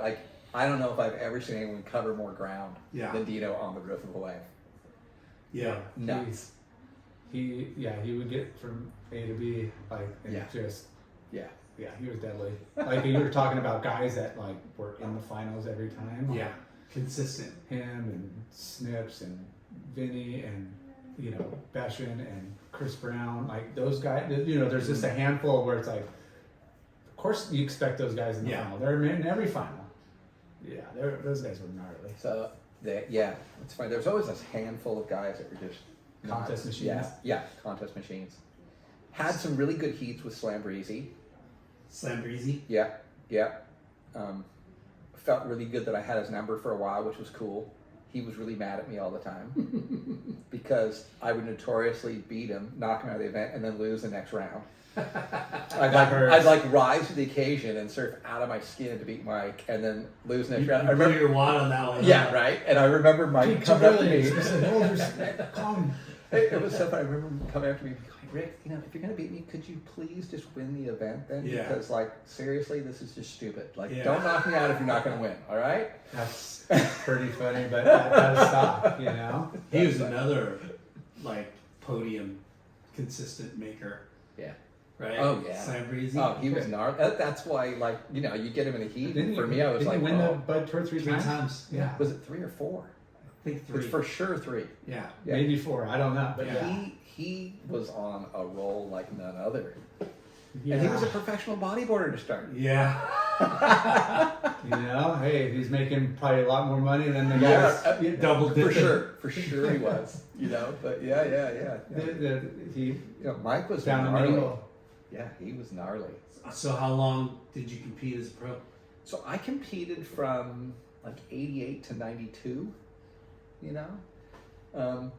And, you know, it was kind of a mediocre run. Just never quite broke out. And, you know, and at 24...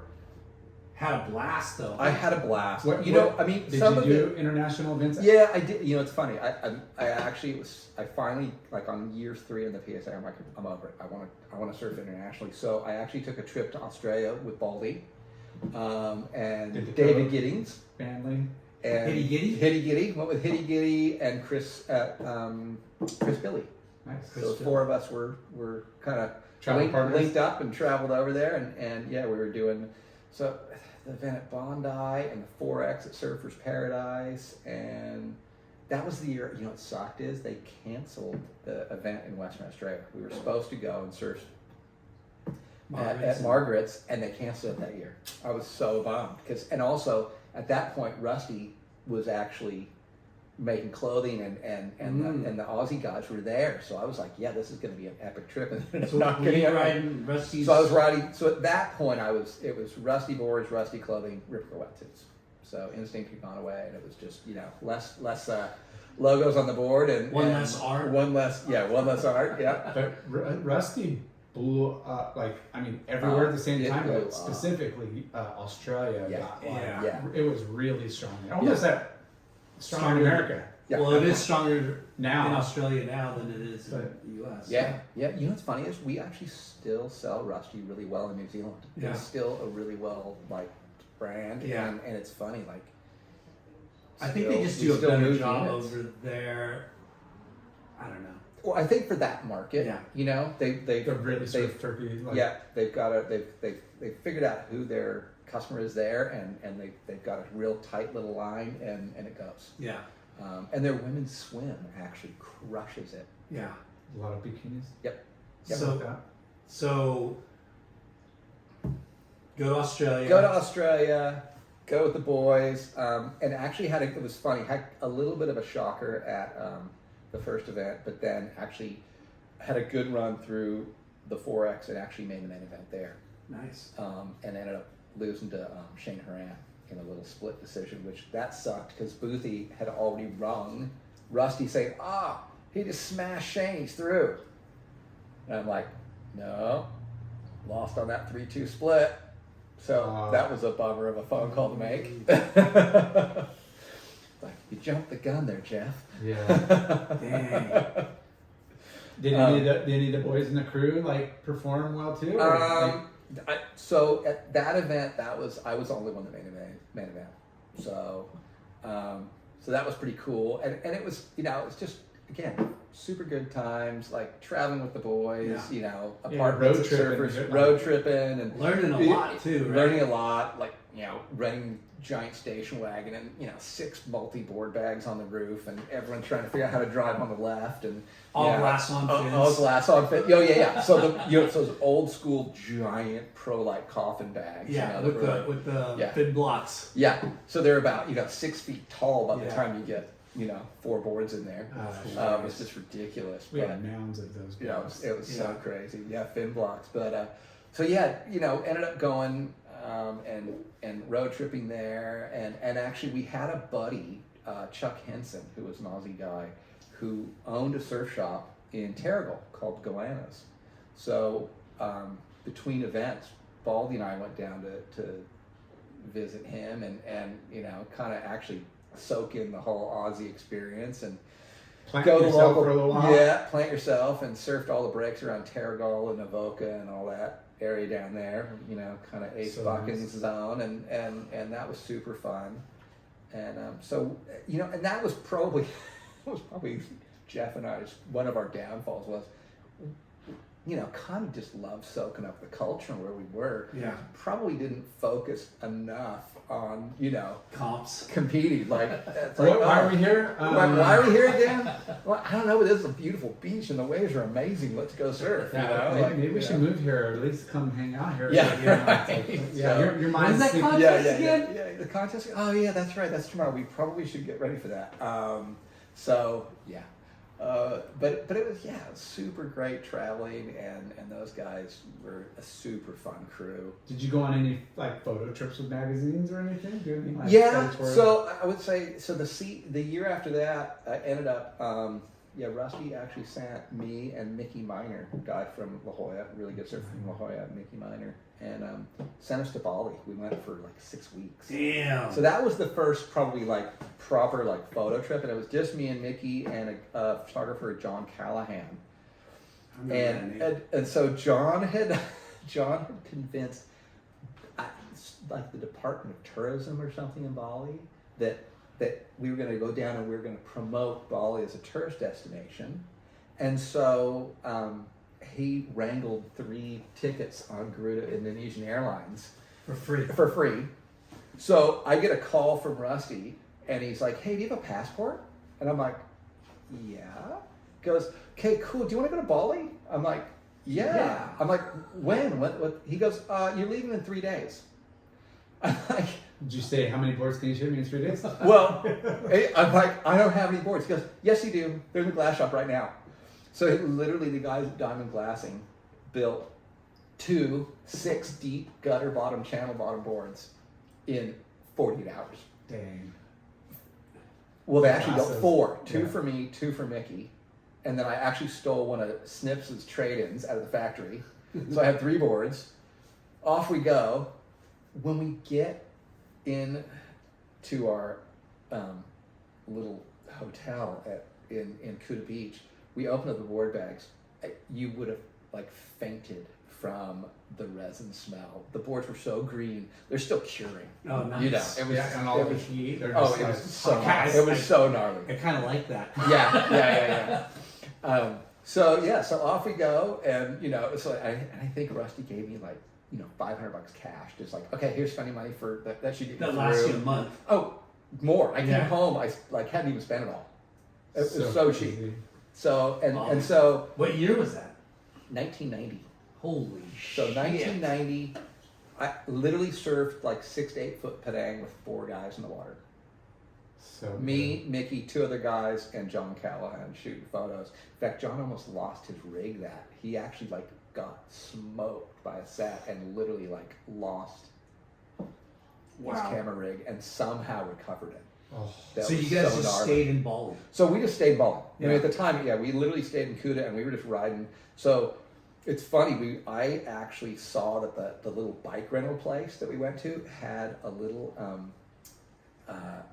it was a Yamaha little DT125, so it was a little actual proper enduro bike, and I had always been into riding motorcycles. I rode motorcycles before I surfed. And everyone else was getting scooters. I'm like, I want that one.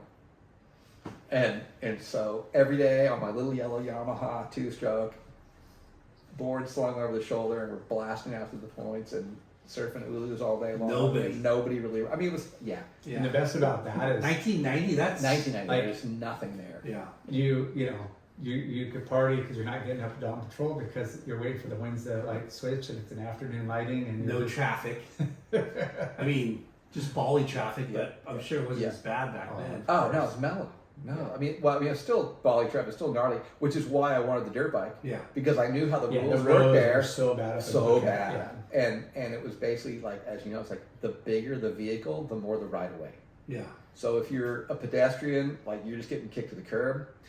Motorcycle, you're not further, that much further up the pecking order. So I literally can't even count how many times I literally just off the road onto the little dirt footpath just to like not get killed by a truck coming down the road. But The roads were not safe. Not safe. But Killer trip. Get Get some photos. Got some photos. Kept boards in one piece, or Kept all the boards in one piece, and they actually made it back to California. That's crazy. It was amazing. So I want to talk about how like Rusty, because it's a big deal when he started getting the clothing, Yeah. right? Yeah. And you rode for the clothes. And I rode for the club. Yeah. So how did the clothing part come about? Was it because of EJ and Aaron Pye? Or what was the like? Thinking back, so EJ, I don't know if those guys really encouraged him to do the clothing. It's funny. How it happened was the T-shirts were selling amazing. Yeah. Like I literally couldn't ship EJ and Aaron enough T-shirts. They were just, like I'd ship them one, and like the next Monday, like, can you ship me twice as many? So it was blowing up, and It's so funny because and I remember and I don't know where the spark to go to like cut and sew. Like we're gonna make actual clothing now. We're gonna become a brand, and it's not just gonna be T-shirts and sweatshirts and hats.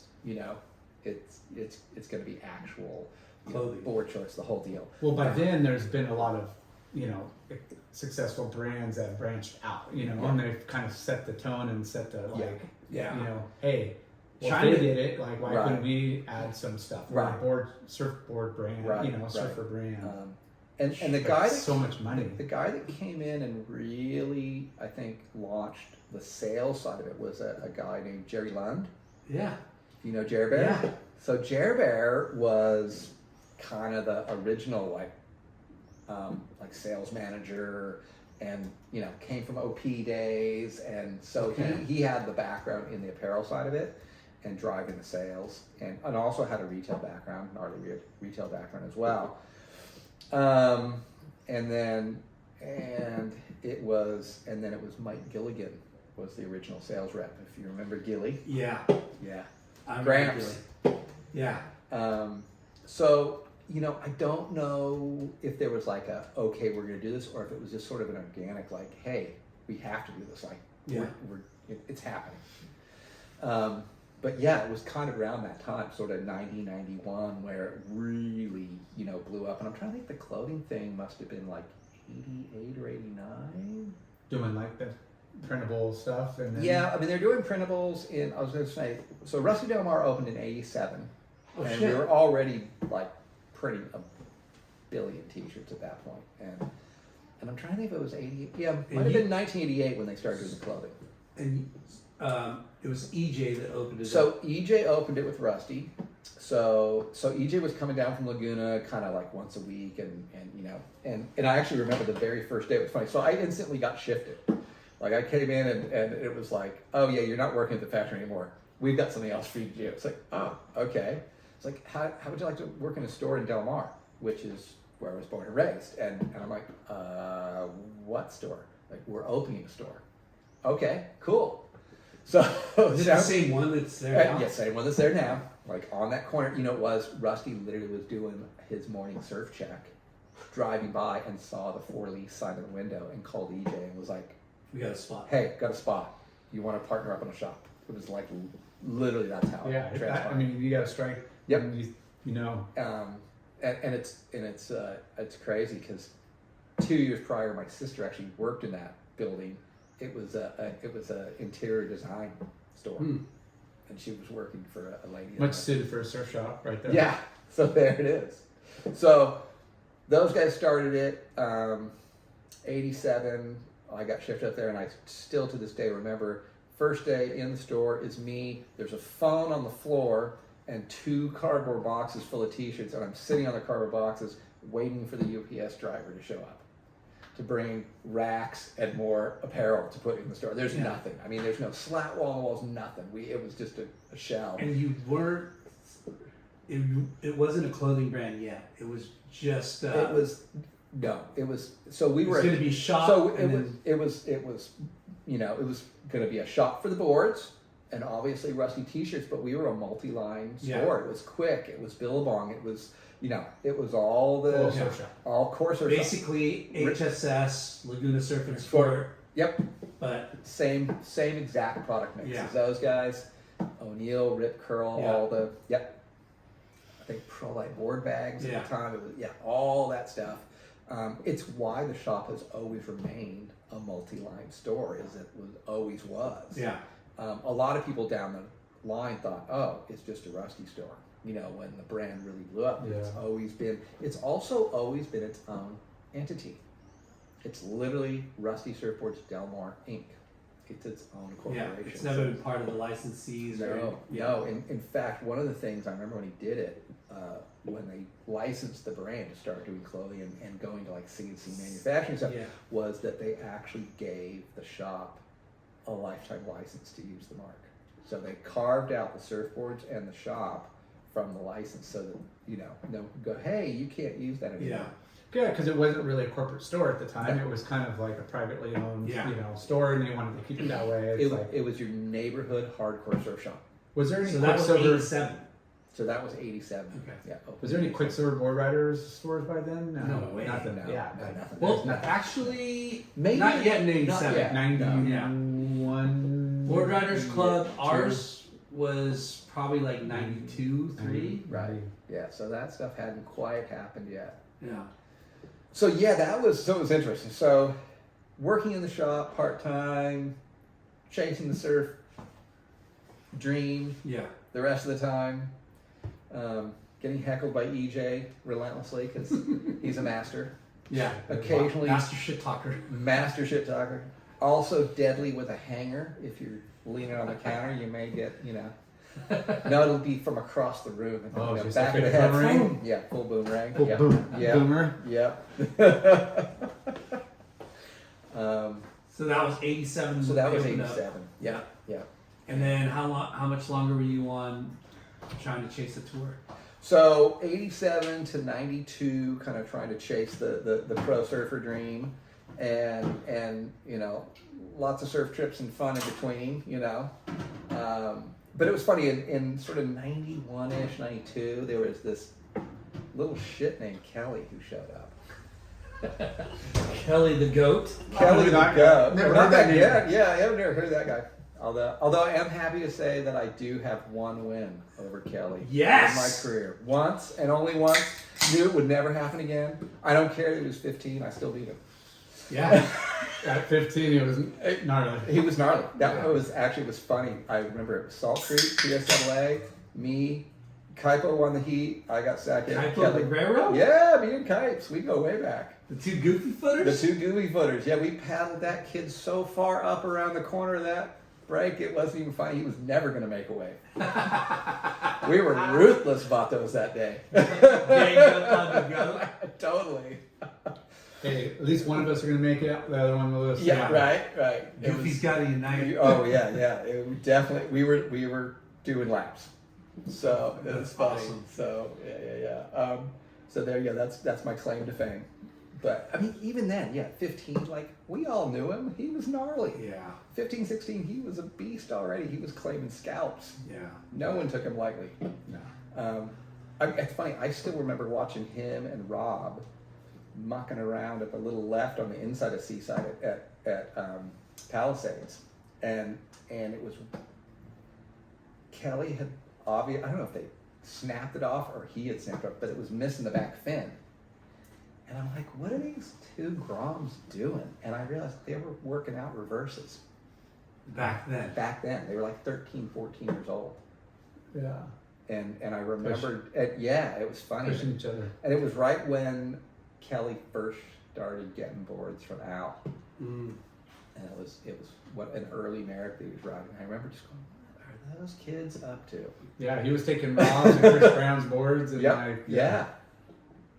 It's like, I mean, that's, again, like, talk about evolution of, shapes and boards and timing and everything in that era when, Al was already working with Tom and was so established as the premier board. Yeah. But that next generation of guys just put the exclamation. And the same thing with Rusty with the Hobgods and Kalani and Pat O'Connell, that next generation of riders. Yeah. Right. I mean, that was the crazy thing for me was I remember because I already had buddies that were going to UCSB. And that was, it was kind of as Al and Rusty were becoming like the brands. And you were talking about how, shop contest. It's funny. So I actually went up and did a shop comp with the Merrick guys. And it's funny. And that same week, I had gone down and was talking to Rusty and ordering that. And it's funny because Rusty's like, hey, go surf their comp on my board. No, Well, it was funny. I was surfing Sunset still at that time, but it was really funny because I remember I had to make a decision because it was like, are you going to ride Rusty's or are you going to ride Merrick's? And I was like, I live in San Diego. I think I'm going to ride Rusty's. But it was funny. I had to like choose between the two at like, whatever I was, 16 or 17 going, what do I do? Yeah. Because I kind of didn't think I'd get the phone call from the guys. I mean, Merrick was already such a heavy brand to ride for. I thought, there's no way I'm going to get a call back from these guys. I did. What's a trip is like, Merrick, I think, came on the scene with Tom. Yep. Ahead of the curve, and then Aki came out, and then boom, Rusty started eclipsing Merrick. So that was and that was part of that whole rivalry. It was funny. It was Aki Kern, but it was also Al Rusty. Yeah. And then, 100%. Yeah. And those things were just side by side. And for a while there, especially I feel like in Huntington, Rusty kind of dominated, the local scene. Oh, I mean, right? Fuck, all the HSS riders. Yeah, they rode They're Rusties. all Rusties. Barney, CC, Keenan, like all those guys. Clisby too. Clisby was riding him. So they had a big. Rusty had a big Lockhart. foothold. Lockhart. Yeah. Even some of the younger guys. They had Post too, Yeah. right? It was crazy. Yeah, there was definitely not a huge Merrick push because I don't know why. I just actually I think it was, and then Aki came along and fucking changed the game. You know what was really interesting, if I remember? No, it was Rick Delmar slash. No, Change the game. Change the game. I remember vividly that it was funny. Merrick was L.A., Ventura, Santa Barbara, and Rusty was sort of like Huntington, San Diego, down. Yeah. Yep. That's Yeah. It was funny. The state was almost like partitioned. Like Al had his zone and Rusty had his zone. And but I mean, I rode for Quicksilver and Guac had in Richard Wilcott. They loved Merrick's and they had a deal. And my first, before I even I was a kind of a team rider, but through Quicksilver almost, and serving sport, knowing I was like stuff. But I would get boards, through them, but they would only give me, hey, a few and trade-ins or whatever. Right. But Quack would order. He's like, hey, we're putting an order in. Like, what do you want? And you go in his office and there'd be like 15 new Merricks in there. Which one's mine? He was just, that was the relationship they had, but that definitely helped kind of push the boards like in that area, Newport, Huntington area. Right. Okay, so 87 they opened up Delmar, Rusty Delmar. And you were there working part-time. And I was there working part-time, and such an epic crew. Like that. So the shop really quickly became the spot. It was the spot. The Groms were hanging out. It became the epicenter of, everything surf. Because you don't want everybody at the factory bothering, you want to get that kind of crew. I mean, I remember the first year, I think that little teeny shop sold, I don't know, like close to 400 boards the first year it was open. So I mean, we're selling a board a day every single day. Was it just Rusty's It too? was just Rusty's. Yeah. It was nuts. Yeah. It's not bad. No. So We first year of the gates was just like, I mean, we had the safari room at HSS, like that was the boardroom. Yep. And the two biggest names were Channel Islands and Rusty. Yeah. And it was like Channel Islands definitely ruled the safari room, but Rusty was a distant second. You know, like because of Kelly, like every freaking Tom, Dick, and Harry Japanese person that walked in would, I want CI. Yeah. Right? But Rusty's, you know, they They were popular. They were super popular. They were super, he definitely had a run. Yeah. He definitely had a run. But so what? Because you became owners of it. Yeah. So again, like I said, 91, 92, I'm kind of like, you know what? I'm 24. I'm over the hill. I'm going to retire. I had heard through the grapevine that EJ was ready to get out. He was just like tired of coming down and looking after it and dealing with it, whatever. If at 24 I had had the ability to read and understand a P&L statement, I would have never given EJ that cash. You bastard. Well, How much did you buy for it? whatever he had into it, it was nothing. It was nothing? It was nothing. It was actually nothing, but it was bad. It was in a bad way when I bought into it. It was not doing well because there was no one looking after it. You know, it was like, you know, Rusty's making boards and running a clothing company. EJ's got Laguna Surf Sport, which is, you know, murdering it, but like it's taken up all his time. So it was, you know, the shop had become like, you know, just the lost child that wasn't being looked after. 91? 92. 92, okay. So 1992. So I bought EJ's half, and so then Rusty and I were 50-50 partners of the shop. And it was pretty much like, okay, cool kid, here's the keys, run the store. And you hadn't really... And I mean, I had worked the store and I had done retail, but I had no idea how to run a business. Buying... Everything. No. Oh yeah, payroll, like payroll, everything. yeah. Like literally, it's all of a sudden it's me. You're doing it. I mean, look. Which is probably the best way to learn. What do you mean we're at a sex wax? Like, Trial, who didn't it ever- was fully as long trial as by fire. it's the best way to learn Yeah. when you want to learn and you have to learn and you know You're forced. So you're forced, but if you want to learn, right? Like Well, he's invested. you Yeah, own yeah, half of it, yeah, so yeah. you better I now owe my parents a chunk of cash. Thank you for backing me. Yeah. You know, after a 5-year pro career, it wasn't exactly flush. Yeah. You know, so they were like, maybe this is a good thing. You know, So you loan- we'll you back got a you. loan So I got a from your loan from parents. mom and dad, and we. How much? we worked How much at- was it? I think I bought it for like $37,000. Fuck, that's It was nothing. nothing. It was nothing. It was- 37,000 it was of nothing. half a It was pretty damn good business. Yeah. It was After you get it off the ground. It was literally what EJ put into it. That was what his original investment. Yeah. He and Rusty. I mean, think about that. He and Rusty launched that thing for what? $74,000. Yeah. Which is nothing. Nothing. Yeah. Nothing. That's and nothing. Even, and they're, you know, again, It's- that's the build outs, the fixtures, and the, you know, the decor and and inventory. Yeah. Pi bought HSS for almost the same amount, but he paid 60 for the whole thing, Right. and you paid half for 37. So it's like almost pretty similar. Yeah.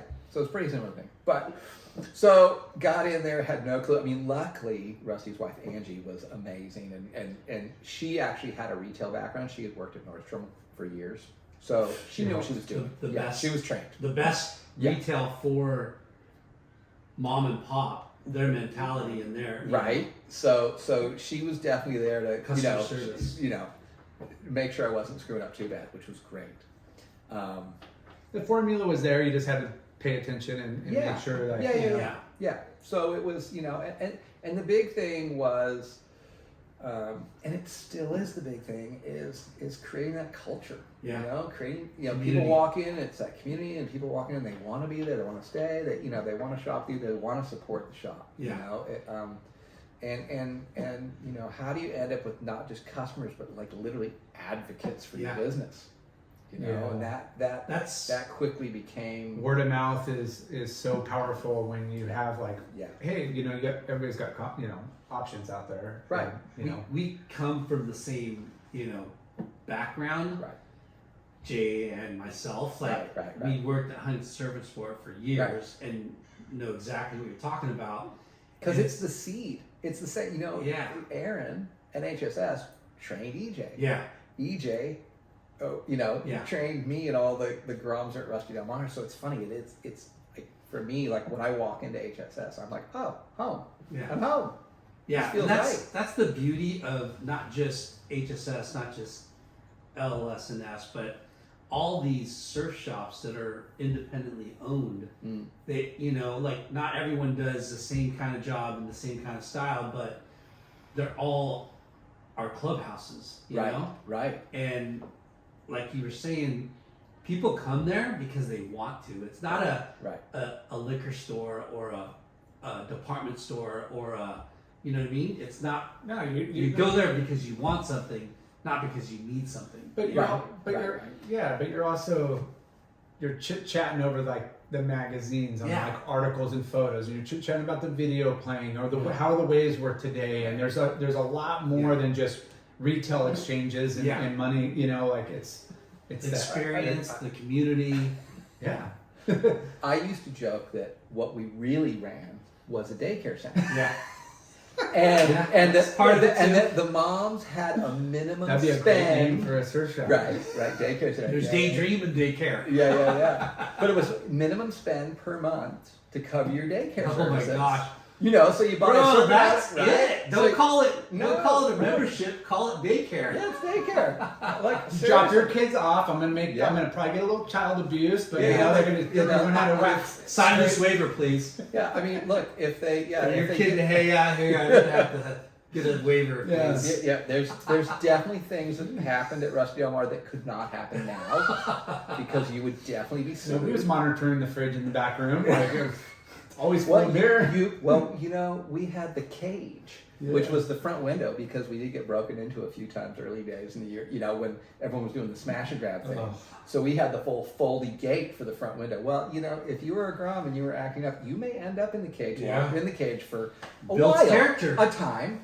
Builds character. If you still are acting up, you may then have blocks of Zog sex wax being hummed at your head. You know, I mean, you got to learn how to be respectful. It's called tough love, you guys. It was a little bit of tough love. Not enough of that around anymore. We did have the pretty serious like Aussie connection, so I cannot confirm or deny whether the odd Grom got duct taped to the pole out front. 100%. It But- happened to a lot of us. Yeah. Paul Evans at Chuck Dent, that mofo, and a few other dudes that just, they were. It might have actually been a Duff's shoe ad that was shot at Rusty Del Mar, but That's awesome. yeah. So you're there for like, you got the hang of it. It was successful, and you're there for how long? I was there for. Well, I owned it for 15 years. Dang. So 92 till basically I moved to New Zealand full time in 2005, and I think I sold the shop to my manager Zach in 2007. 2006, 2007, 2006. And he's had it ever since. He still has it. Yeah. I went and visited Zach this morning. Yeah. So I deal with So that. the American dream is to do exactly what you've done. Luckily through surf, be a a small business owner, something you love.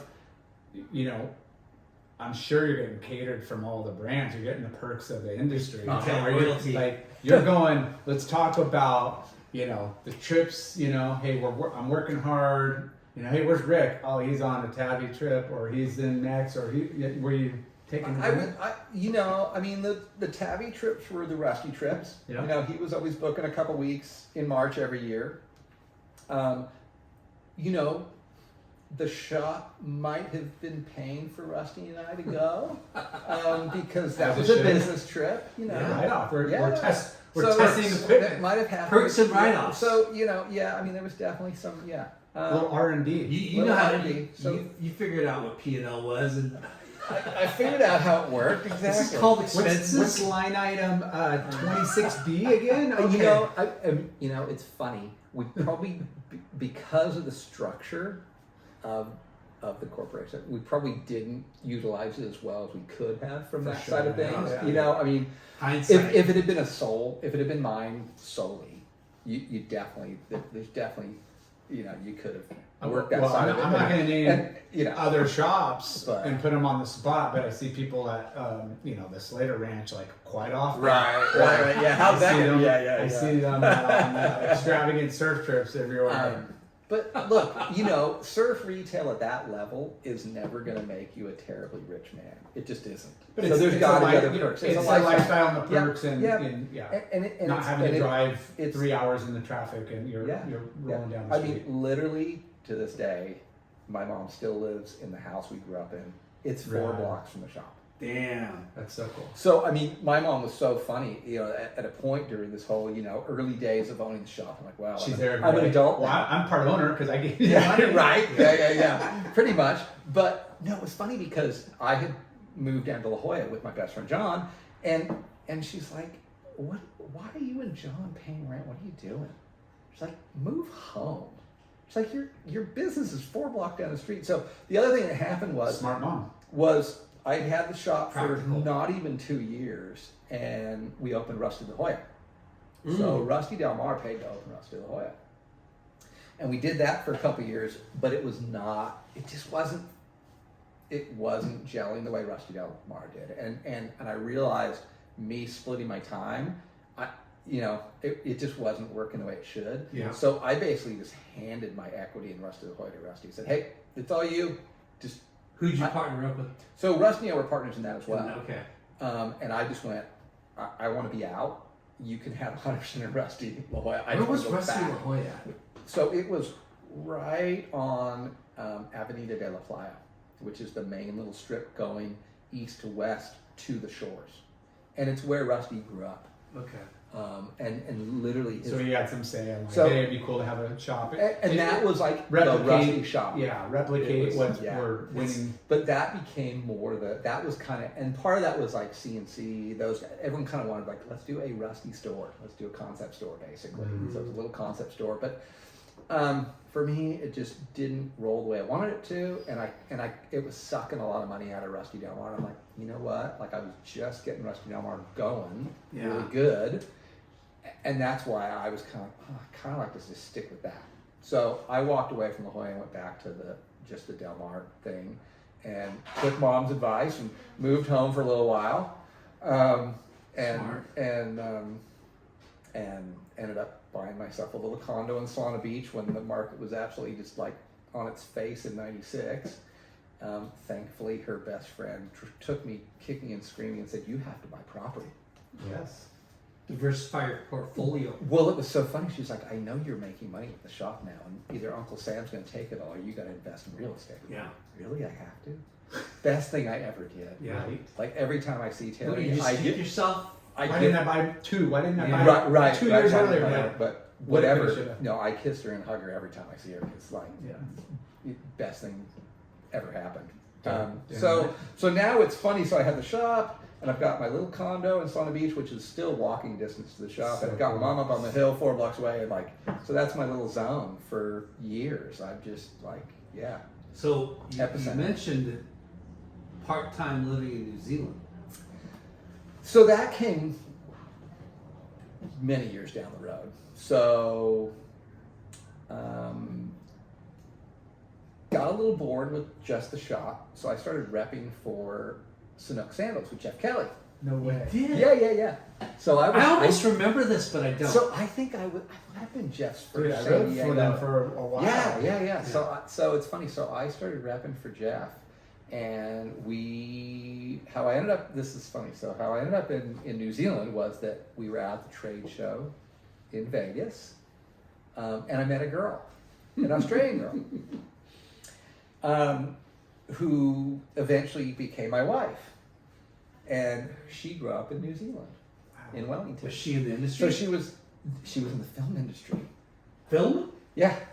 So she was working in the film industry in the advertising side of things TV commercials, things like that, in production side of that. And she was there like on a lark, modeling for a friend of hers who had this little fledgling clothing company. Come party and do some Yeah, modeling. yeah, exactly. Yeah, whatever. Vegas. Vegas. Yeah, we're going to Vegas. We're doing it for 3 days. It'll be fun. You'll meet a boy that was in the booth across from you. So, How you doing? so yeah. So that was. So that was. How many days? How many hours until you guys like? What are you doing after? What are you doing after Well, the show?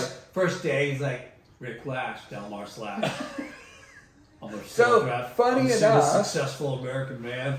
So funny enough, instead of driving home to San Diego, I drove to LA to her house. Yeah. So yeah. So.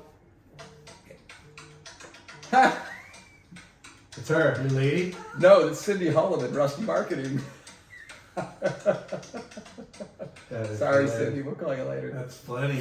That's classic. So yeah, that's day one at Rusty. So yeah, quick romance, got married, started making kids. The grandparents will lobby for your arrival when there are grandkids. So grandma and grandpa over in New Zealand were like, "Hey, come down and check it out." We want to meet your grandkids. Yeah. So we went down in, I think, like 2003, and I was like, this place is awesome. Went to Raglan, went here, went there. I'm like, wow, this is amazing. And shortly thereafter, my then father-in-law rings me and goes, hey, you want to go in on a beach house at Piha? So Piha is a pretty iconic beach on the west coast in Auckland. An amazing wave there when the Barr is breaking. And at the time, the exchange rate was like sort of like 49 US cents, got you a New Zealand dollar, and the real estate market was Shambles. in shambles. There you So we went and we literally bought a house across the street from the sand. Like boom, there. A batch. So little you're beach batch. thinking, okay, I got family here. Yeah. We could go back and forth. Yeah, I'll have yeah. my little house Yeah. here. Well, so how they got us there basically was like, cool, beach house, and then he made my wife at the time, ex-wife now, an offer she couldn't refuse, and said, hey, come produce for me, because he was a commercial film director. And so he pitched Reeled her in. He reeled her in and said, hey, and big fat salary, and you got a beach house, and let's do it. And I'm like, done, let's go. Yeah. I was like, okay. I'm gonna surf all day. I'm like, what? I'm gonna be Mr. I'm Mom. gonna be the best Mr. Mom ever. Best Mr. Mom ever. Yeah. Never got to surf. I was pushing our kid around. So my oldest was in the pram, and we were going to the duck pond to feed the ducks, and I was watching perfect waves going down the bank, going, when are you gonna get home from work so I can go surfing? So you lived right across. Literally. And the waves were good. And the waves were good. It's so, although it's Fickle. Piha, it's really fickle. Yeah. Like most of the year, the biggest problem is there's too much surf. Wow. Too And much not- surf? Too much swell and not enough like bank to handle it. Basically, Damn. you know, it's because we're so close to the roaring 40s. You know, Yeah. that creates all those swell. It's raw. Oh, It's you're right there. now. We're It's right beginning there. of all It's like Yeah. when the swells come in, there's no lulls, there's no like way to like settle. It's just Yeah. So like, I mean, there's places you can kind of hide in there, and like you go down to the beehive, and there's ways to get out through the keyhole at the south end of the beach and stuff. These really rad rock formations that you can kind of hide and find a little reform, but it's pretty raw surfing, you know. So that's how I ended up in New Zealand, and so was there being Mr. Mom, and a couple years in, and finally Zach twisted my arm until I finally sold him my half of the shop. So were you commuting? I was, and that was the original. Yeah, the first year I did like 3 trips back, and I was like, wow, this is kind of gnarly, and I, that was fine, but Zach was like, hey, you know what? I can't be the manager forever. You don't want to sell me the shop. I gotta go do something else, and I'm like, all right. Did Rusty still own half? Rusty still owns. He Okay. still owns half. He still owns half. You know, still owns half. So basically, passed the torch. Said, all right, buddy, you know what you're doing. did you keep It's your yours. condo? Kept the condo. Yeah. So Very good. So it was good. Kept that. Had the beach house, and it's funny. And Yeah, did a few things. Like mostly was Mr. Mom for a while. Then actually did real estate for a little while. I sold real estate for a couple years Nice. There or here? in New Zealand. Wow. No, I hated it. Oh, really? No, I did not love it. What was like the process similar to here, or is it? I think it's different, and it wasn't a feel good experience. It was, you're kind of very Australian in the way they run the business and the way they do the real estate transactions, and you're kind of trained to you're really like creating stress and fear in people. You're a And used it's- car it's- salesman. If you yeah. don't buy it, somebody else will, Yeah, and yeah. make you feel like, Yeah. and it's like, Someone's this is a big gonna go deal. And on both top. sides, it's Yeah, like someone's it's- gonna outbid you if you don't put in a contract now. And as you know, and if you're working for the seller, it's like, oh, there may not be another offer. You know, and Yeah. it just was like, really. Yeah. So It's yeah, the same everywhere. yeah, it's the same everywhere. I just didn't love it, and I was like, no, I'm out of here. And you know, How so- long did you do Sanook for? I only did Sanook for about a year. Okay. Did it for about a year For San Diego? For San Diego. So I was doing San Diego and Arizona actually. So Did you have a rep before? no, that was like my first gig. And that's a It was good funny. gig. It was a good gig. Yeah. Yeah. No, it was killer. And that, you know what's funny is that's kind of how I drug Rich Smith into the repping gig. Was I hired him as my sub. No way. And he worked for you. Yeah, he worked for me. Oh my god. So Rich worked for me, and he had also worked for me at Rusty Del Mar for a while as well. When he was like, you know, I've known him since like junior high. Yeah. You know, it's like one of those things. It was like, I need a job. Okay, cool. You know, So, I'll give you a job. but Do you know who Rich Smith is? I know. Yeah, I don't know him, but yeah, I know who he is. Yeah. I've heard the name a million times. But like, He just acquired Asylum. The Asylum Board board Shop. shops. Yeah, yeah. So So he's, you know, full circle for him too. yeah. So but you know, here you are living in your like couple mile radius Mm. forever. Then you get Forever. the job, and then you get to sit in that job, and you're like, wait, I gotta go to Arizona. yeah, And yeah, A lot of dirt. yeah, a lot of dirt. Street. Yeah, I was like, You know, ooh, Netflix yeah. back then, no podcast, no, nothing. we got to give him props because Rich is responsible for putting this interview together. He Oh. is. Yeah. Yeah. Like he, you know, I saw Cheers to Rich. Thank you, Rich. Thank you, But Richie. he, what's funny is, I was at Asylum, and then I think I don't know, one day or two after, he's like, hey, you know who Rick Lasch is? I go, yeah, Del Mar Slash. And he's like, yeah, well, he's in town. You should get him on the podcast. And I'm like, fuck yeah, let's do this. Okay, so this is funny. The story on my nickname came from a Rip Curl ad that I know Butch did it, and the tagline under it was I'm surfing Mexico, of course, somewhere, but it says Rick Lash doing the Del Mar Slash. We got to And find that. And I know that Butch was going, that's gonna stick. It's gonna stick because you know in Australia, Nicknames are, well, but yeah. you know gotta have a you know nickname. what a slash is, right? Slash? Yeah. No. You're gonna go pee. Oh, You're I gonna didn't take know a that. slash. So Butch is laughing his head off. Go take a slash. Yeah, gonna have a slash. So he was taking the piss. 100%. And He Butch wasn't is getting Australian up. guy He from- was Australian. from- Yeah. I knew straight away. I'm like, oh, you bastard. And it stuck like glue. Yeah. So yeah, It's catchy. It's And- catchy. Hey, look, you know and what? surf and slash is Yeah, a big, yeah, big, yeah. big 100% had a run. But when there's a Yeah. condescending little like, I knew there was a little, blow. yeah. I'm like, all right, Butch, good one, buddy. So, Americans yeah, gonna love it. Australians gonna laugh at it. yeah, exactly, 100%. So awesome. Yep. you know, late night. Yep.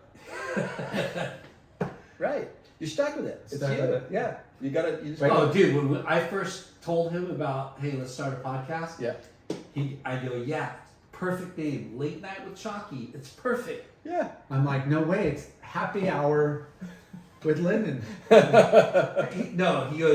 He goes, really? You think late night? I go, yeah. And he's like, what about happy hour Lar? Yeah. And I'm like, what? That's the stupidest thing I've ever heard. He's like, well, you know, I think late night's kind of there's a bad connotation to it. I'm like, shut the fuck up, dude. I'm It's all late night. I'm all about happy hour now. I'm like, I like to drink in the afternoon till sunset, and I like to be in bed by 9. Well, it does. When I first saw it, I'm like, okay, cool. This isn't going to be G-rated. No. This is going to be fun. Yeah. Fuck no. You it know. isn't. So. Hell no, it isn't. Yeah. I mean, look. Again, living in New Zealand, a little bit like Australia, where cussing is a sport. Yes. Mhm. So It's words. It's fine. yeah, English it's conversation. Yeah. It's often just an exclamation Yeah. point or punctuation of some kind. Yeah. 100%. It's Yeah. all about context. Yeah. You know? Yeah. I mean, I have to filter myself when I'm here because Yeah. like you can drop some. But you haven't taken on the slang or I when I'm there, I do Ooh, because turn it on. you have. Give us a little, please. I don't. It just has to be organic. I don't know. Yeah. But it's funny. You do. You use different words. It's For funny. sure, You yeah. do Yeah. use like the local slang just to be understood. Yeah. And it's I get funny. it, for sure. It's funny coming out of me because you've got sort of like Kiwiisms out of a very California accent, so it doesn't sound right. because Kiwis and Aussies, they want you to know, hey, I'm from Australia, not New Or Zealand. vice versa. Yeah. Yeah. Hey, I'm Yeah, from yeah. New Zealand. I'm not Australian. I'm cute. Yeah. Right? Yeah, well, it's funny when the typical American goes, "Oh, New Zealand, that's part of Australia, isn't it?" Oh, yeah. And Kiwis, they don't get upset. They just shake their head. Yeah. Because And what they're thinking is, another idiot American. Sweet. Cool.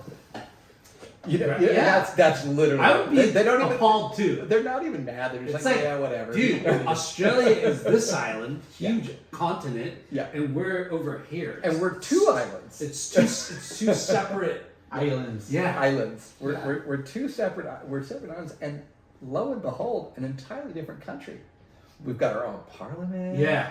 Is it military? different? Everything. Is there a little different accents too? Oh yeah. Yeah. Yeah. I mean, yeah, look at Kiwi. America. Like, you go, I mean, there's There's so many. tons. Yeah. Yeah. But when you talk about Luke Cedarman, Yes. Yep. he sounds like an Australian, doesn't he? He's not. It's funny. So He probably has a different he talk within, Yeah. his local. Yeah, it's funny. If you were Yeah. there, he's pretty. A little Kiwi. heavy. He's Yeah. pretty Kiwi. Yeah. Pretty Kiwi. But for us on this side, Yeah. he's gotta watching be- it. It's right. hard to decipher the difference. So he doesn't have that real some Aussie accents are real twangy. Oh, They've got that yeah. real Aussie Well, twang. the Bogans, And- yeah. that's completely Yeah. So it's funny Country. how Seeds is definitely like I used to trip going to Australia, and the girls or just people in general, like, oh, I love your American accent and whatever. And I'd be like, fucking 90% of your TV shows are fucking American. Like, outside of a couple sitcoms that are from there. Like, what do you mean? Like, you hear this all day, every day. Outside of a couple, like, how is my Yeah, accent? but in person though, it's different. Coming out, sitting next to somebody, having a conversation with them. Versus watching, Yeah, and they were On in love TV. with all the yeah, television Yeah, shows. yeah. Like, they syndicated like everything. yeah. And I'm like Melrose and 90210 and all that, just whatever shit back in the 90s. Yeah. And like, I'm like, this way you guys, I sound just like them. So It's- real estate and then backdoor. real estate. So real estate for a bit. How I ended up at Backdoor. This is funny. So I actually met Jeff Hutchinson, Hutch, who owns the Backdoors. It's a family-owned business. And I met him actually at my first time going to the New Zealand Nationals in 2007. So once I got my citizenship, I could surf in the New Zealand Nationals. And they had it that year at a place called Ahipara, which is in the Were far. people pissed that you surfed the contest and won? I didn't. No. Luckily, I didn't win the first year. I came third, so it was okay. I But caught, still, whatever. were they pissed that you even No, competed? you know what? No. There was a little like, well, are you a Kiwi? Like, you sound pretty foreign. And I was like, Yeah, mate. No, Married in. I'm married in. I mean, well, the funny thing is, I'm married in Aussie. That's the classic thing. Is Yeah. Just, I didn't even marry a Kiwi to start with. I'm married to a Kiwi now, Okay. so I'm legit now. Yeah. I can stay.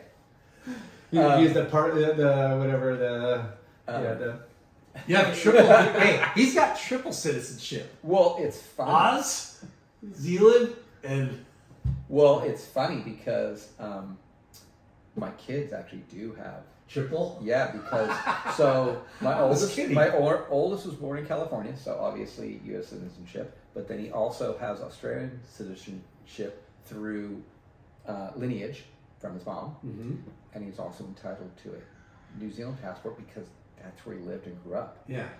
My youngest son was born in New Zealand, so he's entitled to all three as well. So funny. So it's crazy. They have no idea. Like Kids of the the world is their oyster. Yeah. Just go. How old are they? 20 and 17. Wow. So Did they follow your footsteps? in surfing? No. No. Neither one of them. That's wild. Yeah, I know. I want to growing up where you lived. Yeah, and I- on the surf. Yeah, I want to kill myself someday. Yeah. No, actually, it's funny. They both love the ocean. If you throw either one of them a set of swim fins, you Body surf their. body surf their brains out, will not come out of the water. So they love the ocean, and that's all I really care Yeah. about. It's funny. You can't force it. No, Did you you try? cannot. Well, the funny thing, okay, this is interesting. I've always just been like, hey, there's equipment. If you want a hand, cool. And my oldest, it's funny. I got video of him at 5, trimming perfectly Natural. at a little beach called Waihee on the East Coast, and he's just doing it. Yep, absolutely, just could do it. So crazy. And it's funny, every once in a while, I'll notice that he's like stolen my longboard out of my mom's garage or something. And he'll go off somewhere by himself or with his friends, and he'll go and have a cruise. And he'll always come back and be like, Dad, surfing is so fun. I should do this more often. I'm like, yeah, it is. You should. But then he'll not touch it for another 6 months. So do they still live in? So they live in California. Both of them. They both live in California with their mom. Yep. So we actually Your first wife is yeah. Australian. Yeah. So Okay. we actually, I moved back for a time in 2017 to California. And my wife and I were here basically until COVID. So I had a crazy COVID story because we had Okay. gone, we were living here and we had gone to New Zealand actually for a visit because our first little niece arrived, Chloe. So we're like, we gotta go see the baby. Let's go. Time for a visit. And I'll go visit the boys at Backdoor, blah, blah, blah. That was January of 2020. Wow. And I cleverly said to my wife, you are having an amazing time. You should stay here and hang out with your family. I got to go back to work because I was actually back working at Rusty at that point. I had gone full circle. And I was actually working at the factory and Rusty La Jolla. Dang. What did they do 3 weeks later? Close the border. So you Everything. got stuck Everything. here. So I got stuck here. She was there. I was here in 2020. So it was crazy. It took me like 5 months to get home. Dang. Yeah. So that was a crazy, crazy time. Yeah, for everybody. Yeah. For everybody. And what was like you guys? What was the reasoning moving back? You guys just missed America, raised the kids here. You know what? I actually was worried about my mom. Mhm. She's going to be 88, still here, still living in the house she's in. And I was just like, you know what? Come back for that. Yeah, came back for that. Came back for family. Just, making things were good. And yeah. And the cool thing was, wife was like, yeah, let's go try it. Let's go see how it is. We'll go for a year and see how it is. Get your mom sorted. Do some work on her house. Make it a little safer for her so she can stay where she wants to be because she's not leaving.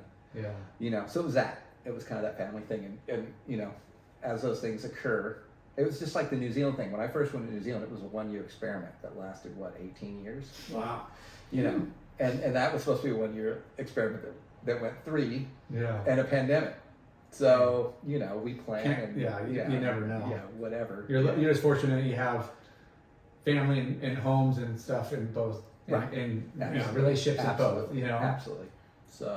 So I started working for Backdoor to go back to that, it was funny. I started working for Hutch actually in 2010. So I had a mate of mine that rang me up, the whole GFC, everyone went through that, and a lot of upheaval, and for me, on top of the global financial crisis, had a little divorce in the middle of all that, and as lots of people did, and things definitely changed, and a buddy of mine reached out and said, hey, what are you doing right now? Because I know that Backdoor is looking for a manager in their offline store. And I was like, they've got cool stores. I like that Hutch guy. So I went and applied and got the job and started working for him, and ended up spending, like 9 years with him. Dang. Wow. Yeah. And you're not owner, you're just running a show. I as a manager? literally, I literally started as an assistant manager. I just went fully back to like whatever, and learn then the business here. learn the business. Yeah, and then Lou, my manager, she fell pregnant and went on maternity leave, and I kind of got handed the reins, and she never came back to retail. But it's funny because her husband Aaron actually manages one of the other Backdoor stores. How many are there? There's 25 now. Wow. Holy smokes. 25. And And independently it is owned, still or- a family business. That's so independently awesome. owned. It's two brother-in-laws, and our women's buyer Alana has a sharing as well. And So they're there's three all of them. just in New Zealand. They're all in New Zealand. That's Yeah. incredible. It's crazy. So it's been really fun for me. Hutch and Cameron are the two primary owners of it, and their brother-in-laws.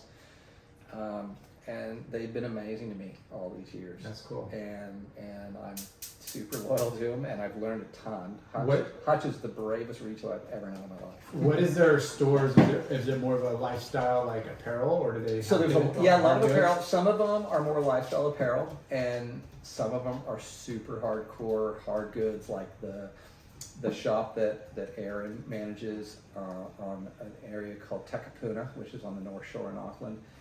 That's like our biggest board store. I mean, he's got, I don't know, 400 or 500 boards in there, and it's like Are hard. they like our stores It's here? Or? they're a little different, but yeah, but I mean, it's similar. I mean, it's he's kind of figured out a recipe that works, and he's really good at figuring out what the product mix needs to be based on the location of the shop, and what's the kind of the So a lot of demographic in the skate area. too. A And lot of kind skate little bit too. of street, Yeah, kinda. yeah. Actually, so Janie Cook, our men's buyer and skate buyer, is an incredibly talented skateboarder. And like, so it's the shop, or the company, I should say, it's run by enthusiasts. I Yeah. work for two fizzing surfers. And the That's men's what keeps buyer it- is like a hardcore skater, and it's everyone at the top of the company Yeah. is like They live and they breathe. live and breathe it. Yeah. Yep. Like what's hot? That's Okay, amazing. guys, what are we getting behind? Yeah. Like, what do you guys feel? Like, it's Yeah. it sounds like they're That very makes it authentic. they're Yeah. open to Yeah. utilize. 25. That's Yeah. a lot. Yeah. I mean, Yeah. so the crazy thing that we've just done this I year. mean, active never got to 25. No, they got over 30, bro. Did they? Yeah. So, obviously there's a lot of those years where all the brands were going vertical, and they all Yeah. wanted to have retail, and so Yeah. you got Billabong and Quick, and everybody, we're all gonna have our retail presence. We wanna have more share. Yeah. And we know that didn't go super well in the long run. But it's funny because Hutch has decided to go the other way around this year. He actually bought a clothing brand this year.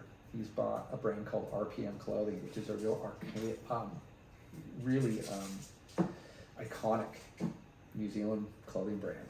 RPM. RPM. Kind of real clean line. It's I would almost call it like a streetwear brand, really, rather than straight surf. But it's definitely got links into surf and snowboarding, and just kind of Kiwi lifestyle. But it's really simple, clean designs, and so now we're doing that as well. And it was probably like one of our biggest brands. So that was a really interesting kind of opposite direction from Yeah. what normally happens in the industry. Once again, one of those brave moves from Hutch where I'm like, oh, you're doing what? Like, all right. Were they established before you bought them? Yeah, super established. Yeah. So Well, it's funny because, a lot of, not a lot, but there's a handful of brands that have come out from surf shops, Right. right? Like, I think Emerald City did, SMP. Larry and who Milo. Salty Crew kind of came out of the same, not the same camp, but from Milo and Jared from Hangar 94. But yeah, that's a different one. Well, you know what? Did World Jungle come out of? Jack Denny. It was Jack Daniels. Yeah. Yeah. So And that was kind of like LSS LSS a little yeah. bit. Yeah. Yeah. I rode for him for about a year. Yeah, you did. Yeah. Jungle Jack. Jungle Yeah, Jack. and then he passed away, and then Yeah. people that were his partners just like Yeah. were just Yeah. cooks. Yeah. Yeah, me and That's a Donovan. bummer. Donovan went to Billabong, and then I went to Stussy. Mm. Yeah. So how long you've been there since 2010? So yeah, I think I started either 2009, 2010, and then moved home in 2017, and then in the middle of all that craziness, out of nowhere, and who does this, right? But I get an email from Cam and from Hutch going, "What are you doing? What's going on in California? Like, it looks like you guys are shutting now your you're record consulting? shop." No, they just like Get back over Hutch there. literally was like, "Come home, I'll make a job for you." Wow. I was like, "Okay." This is after COVID? This was in the middle of In the COVID. middle, okay. Middle of COVID. But you got to realize too, so New Zealand, we were COVID free. You guys were all getting smashed. We eliminated it within a matter of months, closed the borders, Yeah. and we're having music festivals. And then getting heckled by the UK tabloids going, "Look how irresponsible New Zealand's being. They're having So music crazy. festivals." It's like, we don't have any In COVID, Australia, had like guys. internment camps for freaking, yeah. They're building, yeah, Well, crazy. so it was pretty crazy. So yeah, so they reached out, and And what was the job you were offered? Well, I didn't know at the time. I Oh, was he like, was whatever it's going to be, Yeah. whatever. Take care of you. I'm like, yeah, I'm like, whatever. And then it was funny. What was happening was they were actually having a new headquarters building built. Was that located close to you, where you were? So, well, no. It's at the time I was like, you know, where are we going to be? You know, the wife and I'm like, where do you want to be? I'm like, I don't want to be in Auckland. I did my 10 years in Auckland. I don't want to be in a city. I want to be closer to the surf again. I want to be closer to Raglan, you know. And I knew that their headquarters is in a town called Hamilton, which is a 1-hour drive from Raglan, which is where I am at the moment. Nice. Yeah. And so what was happening was he was building a building, warehouse on the back, headquarters, offices upstairs, flagship store in front. So Cool. he said, "We're going to have you run that." And that was me. And that's what you're and doing that's now. what I'm still doing. Okay. Yeah. Nice. And you're centrally located. You got Centrally rags located, an got hour rags away. there, and got the Coromandel and the Mount on the East Coast about an hour and a half away. So I always wondered why Hutch was living in Hamilton. Like, why are you in the Central. middle? Why are you in the central of the North Island? Why, as landlocked as you can possibly get in New Zealand? And then I realized, Centrally it's located. it's his jump off point. Yeah, because if you're Because one, both coasts are surfable. Oh, absolutely. Yeah. Yeah. If you've got the time and the inclination, you can find surf almost every day. How far is it to each coast? Well, it's depending on where you are. It could be, I mean, if you're on the top of the North Island, it could be 40 minutes from one side to the other. Because it's 40 so minutes? narrow. Yeah. It's, That's it? It's this narrow peninsula. Like, you can go back and forth at the very top of the island and nothing. Like, so you could go from, like, the Bluff out on the west coast, and you could be over in Henderson Bay on the east coast in, like, an hour. Dang. It's crazy. It's super close. But then, you know, you get to the middle of the island, either island, north or south, and then you got some drive time. Yeah. And it's not like But you're nothing- hopping on the freeway. Nothing in the It's late night rural talking driving. podcast episode won't last you. Yeah. yeah, we got plenty of really long episodes. Yeah. Right. Right. So that's where you spend your time. A couple times a year, you come back to come California.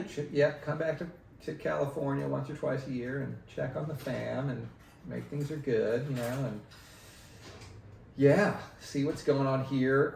Checking with John Ennis at Surf Rides, you know, and Hung out with him today. yeah, always good to hang out with, as my wife calls him, Tattoo John.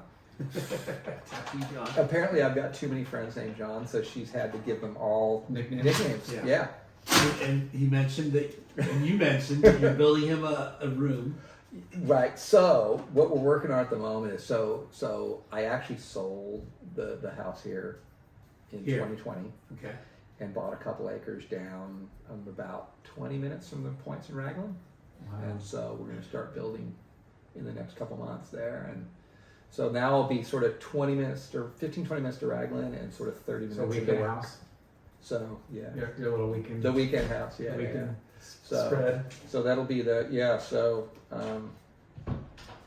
something tells me that John won't be the only mate who comes for a visit.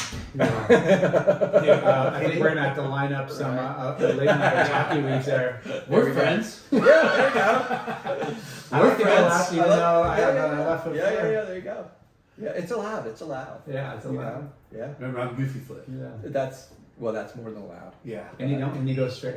That's good. Yeah, no, it's. I like to share with It's a good spot. The fun thing about Raglan is that there's actually a bunch of different spots around there too. It's not just the points. Obviously yeah. amazing, Beach breaks are but there's mountain, beach breaks yeah. around there, and if you have a ski, then it's kind of endless. I mean, there's so many Yeah. places that you can. Because there's nooks and crannies, places. you There's can't nooks and crannies, places you can't get to any other way, really. Or not easily. Or private land. It's huge blocks of farmland where there's just no real easy access. So Crazy. so if you've got a seaworthy vessel, you're in. How's like the wind patterns and stuff? If it's like onshore, side shore, offshore, or is it kind of like consistent across the coast? It's pretty changeable. Yeah. It's an island, so Yeah. it just depends on what's going on with the weather at the time. And it's been kind of nuts the last couple Do of years. you snowboard there? What's funny is I have abandoned snowboarding entirely. I was an avid snowboarder. I mean, Gilly, Rusty at the time was Yeah. making snowboards. So I in the mid '90s, I was snowboarding a ton. Yeah. But it's funny. I kind of the snowboards are gone, the skateboards have been abandoned, the motorcycles have been sold. Stay healthy. for Surfing, surf. yes, I am. Don't break yourself doing some I'm- teenage thing. Yeah, I'm fully inspired by Skip Fry, who's 80 and still surfing, Yeah. and That's I'm so like, amazing. that's the goal. Yeah. So, Or what do you? what is Del Mike Mar Lambresi. / writing? So it's funny. So I write a bunch of different stuff. I unfortunately had a bit of a knee blowout about 4 years ago, which is not great to do in your 50s because you don't heal quite as fast. And I kind of tweaked everything, but didn't have to have surgery. I luckily had a great doctor, and he was a little bit older. He used to work on all the Padres and the Chargers. Okay. And he was like, you know what, you kind of did everything right. You're rehabbing, it seems like it's trying to heal. He goes, the only thing I'm really worried about is I reckon you've probably torn your meniscus. He goes, but you know what? He goes, unless it's catching and causing you a lot of pain, leave it. He goes, and if it is, you'll know. That's the one part that It's the one that you go in It's there, easy to explain itself. little keyhole. Yeah. And, a lot of times it just deals with Yeah, it. most of the time they can't repair it. They just trim. Yeah, Trim, exactly. the pieces that are. So luckily I Wow. dodged all that. So it took about a year to rehab, and so I started playing with all the mid-length stuff. Yeah. Rick Hammond down at the factory, who's just a legend of a shaper, he made me 69, so a little double-ender egg, 2+1. So that was 6'9", super fun. Is there a lot of good New Zealand shapers? There are a few, yeah. A guy named Anderson's a really good shaper. But I've been, it's funny, I've got access to kind of everything. Yeah. But I still definitely have my stash of Rusties. I kind of still bleed little RDOT. So I got that, and I got a not so moby fish from Rusty, and those were a not so moby fish. Not so. So it's a 6'7" quad fish. So those were kind of my rehab boards, but they've proved to be really fun on points. And then I had So how good is it to paddle on one of those? Like, right, versus like and some drowning on a right. six Oh, and still have Oh no! performance. You know what's so funny is like so the other boards I ride those a lot is Ado Wheeler, who's the Australian shaper for Rusty. I've actually been getting a few boards from him the last couple of years. And last year he made me a little 5.9 SD, so the little San Diego model. So his little take on that. And then he made me a 6.3 Blackbird for kind of the bigger days. And both those boards are super magic. Yeah. We talked about how awesome like the surfboard quivers are now versus when we grew up. It's like right. the one board and works in everything. Yeah. It's like, no, it doesn't No, work in everything. doesn't work in everything. You only have one board. Yeah. Now it's like, all right. So There's too many choices. So yeah, it's funny And then you throw in how the fins. Yeah. And then you're like, fuck this. Just yeah. we got them is there glass wave pools coming on in? I've heard a rumor that there's one getting built north of Auckland right now. So that I don't know. Apparently there is. Have you I don't know. partaken in any? You know what? Well, I mean, my only wave pool experience was the PSAA event at what was Raging it? Waters? Raging, Wild whatever. Rivers. Yeah, Wild whatever. The worst surf event of all So time. bad. So bad. Didn't Slater win that one? Yep. Sure did. I mean, there was wave pool, like, what was that one in like Jersey or Philadelphia? Where was the one on the East Coast? Like back in the 80s. Like, dude, Yeah. see clips Tom of that. Carroll won that one. Yeah, Yeah. that's right. Yeah, it's Yeah, just so in bad. very short trunks. Yeah. Yeah. Quicksilvers. Mighty Yeah. Mouse. Mighty Mouse, that guy. Yeah. Crazy. Oh, he's still such a legend. So You're fly back tomorrow? Right? No. 19th. So 19th. no, I was supposed to be flying back on the 17th or 18th. I actually got pushed back. I'm actually flying back the 20th now. So a couple Nice, days later. sweet. So I've got a few more days to hang out with the fam, Cool. and so that's kind of cool, and hopefully get a couple waves as well. I think it picked up today. I was in It did. Oceanside and it It looked did. really fun. Yeah. So Tell us about your, taking over New Zealand amateur surfing.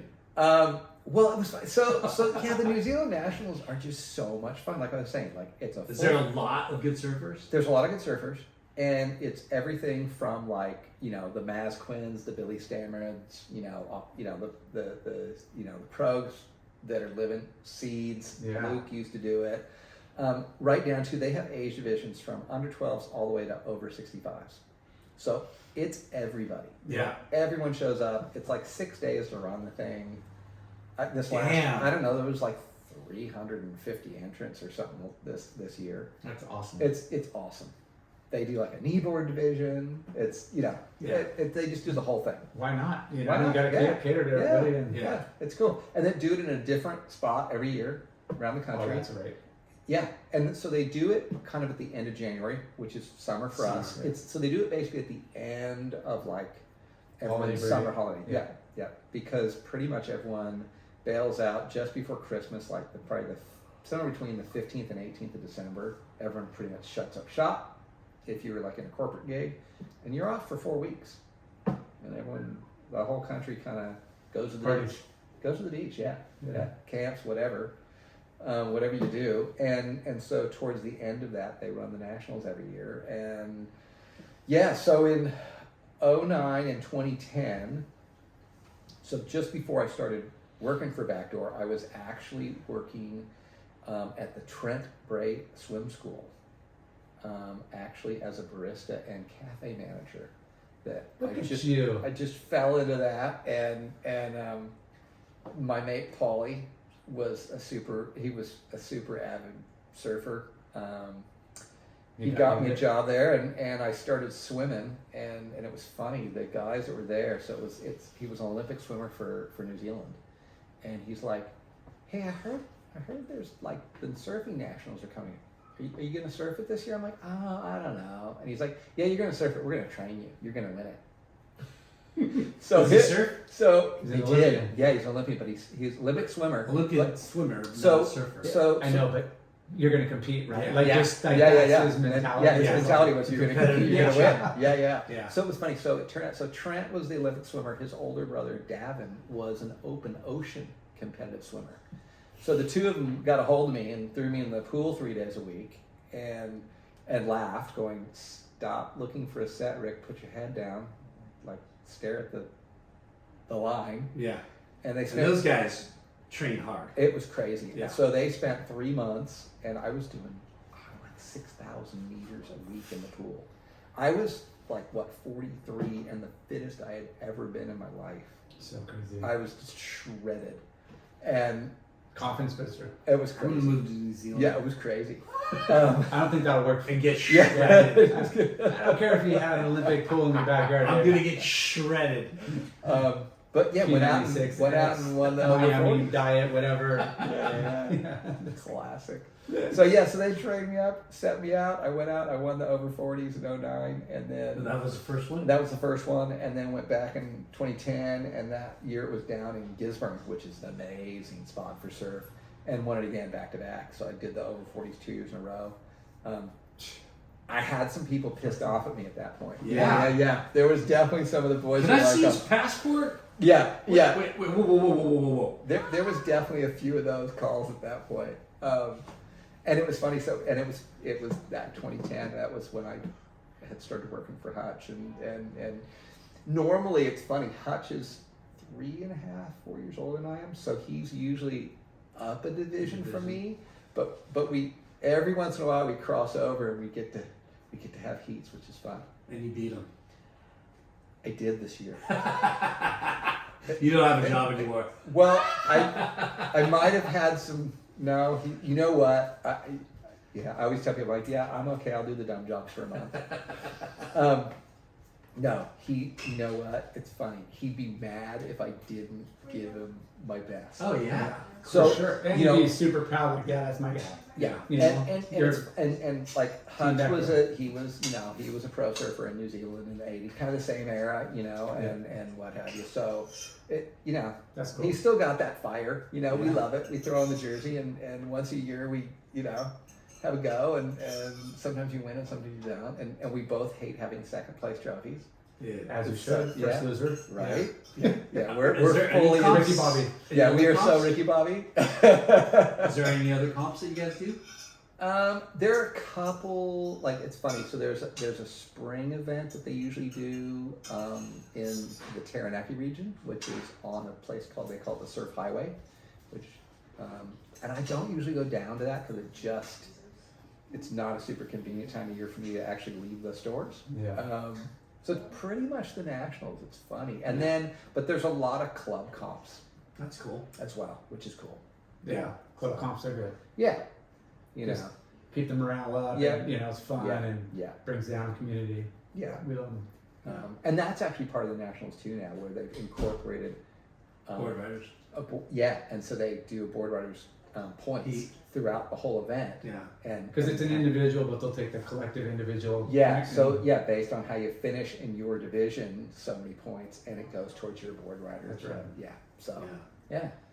So it's Wow. it's a pretty fun gig down there. Yeah. Yeah. Yeah. Yeah. What's the water temp like most of the year? Full, short arm? Two? It's similar. It would be similar Okay. to San Diego, Orange County. It's probably in the winter a degree or two colder, and probably not quite as warm in the summer. But it's close. Temperate. Yeah, yeah. It's not unbearable. Yeah. The biggest thing down there is the wind. Like, you'll oftentimes see me wearing a 3.2 steamer and a hood Yeah. because the wind chill will literally take you out of the water. Yeah. Yeah. Windy. Dude, Cold California, wind. we've been wearing 4.3s a lot. You guys had a cold year this Yeah. year. Yeah. Man. And the water's not super warm yet. It was just feeling warmer this morning. I actually had a surf, and I reckon it was 69 this morning That's in warm. Del Mar. Dang. Yeah. Yeah. That's way warmer than it was when I That's got nice. here a couple weeks That's ago. no light. That's straight. Yeah, in, yeah, like, yeah. oof. Yeah. That's nice. Yeah. Yeah. Well, awesome. We got to wrap up. I got to go get Yeah. kids. This is Nice. incredible. Yes. Congrats. Yeah. Super fun. Man, that talk about talking California story, legend. eh? You know, it's Wow. like, dude, like a lot of cool side stories and everything and Too interesting many. by country, you're back Ah. and forth. But before we go, we got to shout out our sponsors, Caballero Pools and Spas, Yes. Neon Wave, Yes. Surf shop. Thank Shade you. sunscreen. Shade sunscreen. Earth pack. Earth pack makes all your Packaging needs. This one is for Hobie. Ashland Hard Seltzer. Nice. Villager Spirits. Shoots We Beer. love the booze. Bonsai Bowls. Yep. Right. And then Left Coast Novelties. yeah, they do our koozies, left coast novelties, and your hat Nice. printing needs. Foo Wax. Need to Foo get some wax. Foo Wax. wax. We're low. We're low Yeah. tight on wax. Uh-oh. Eat Northside Cafe. I know we're like sponsored. Look at you guys are sponsored. Yeah. Like you're like 80s sponsors. Your Yeah. boards must be full. Yeah. So many stickers. Yeah. We love it. We Thank have you, to. sponsors. Thank Yeah, you. we love our listeners. Support our sponsors, please. Yeah, we have a YouTube channel. Yeah, Check it out. to see us. In Yeah. Nice. real life. Rick Lash, Del Bar Slash. Josh, Yes. thank you for so taking much. the time Late and coming night. out, man. Yeah, That's no, epic. thank you. So Dude, stoked you're to living be La here. Vida Loca. Ah. Peace.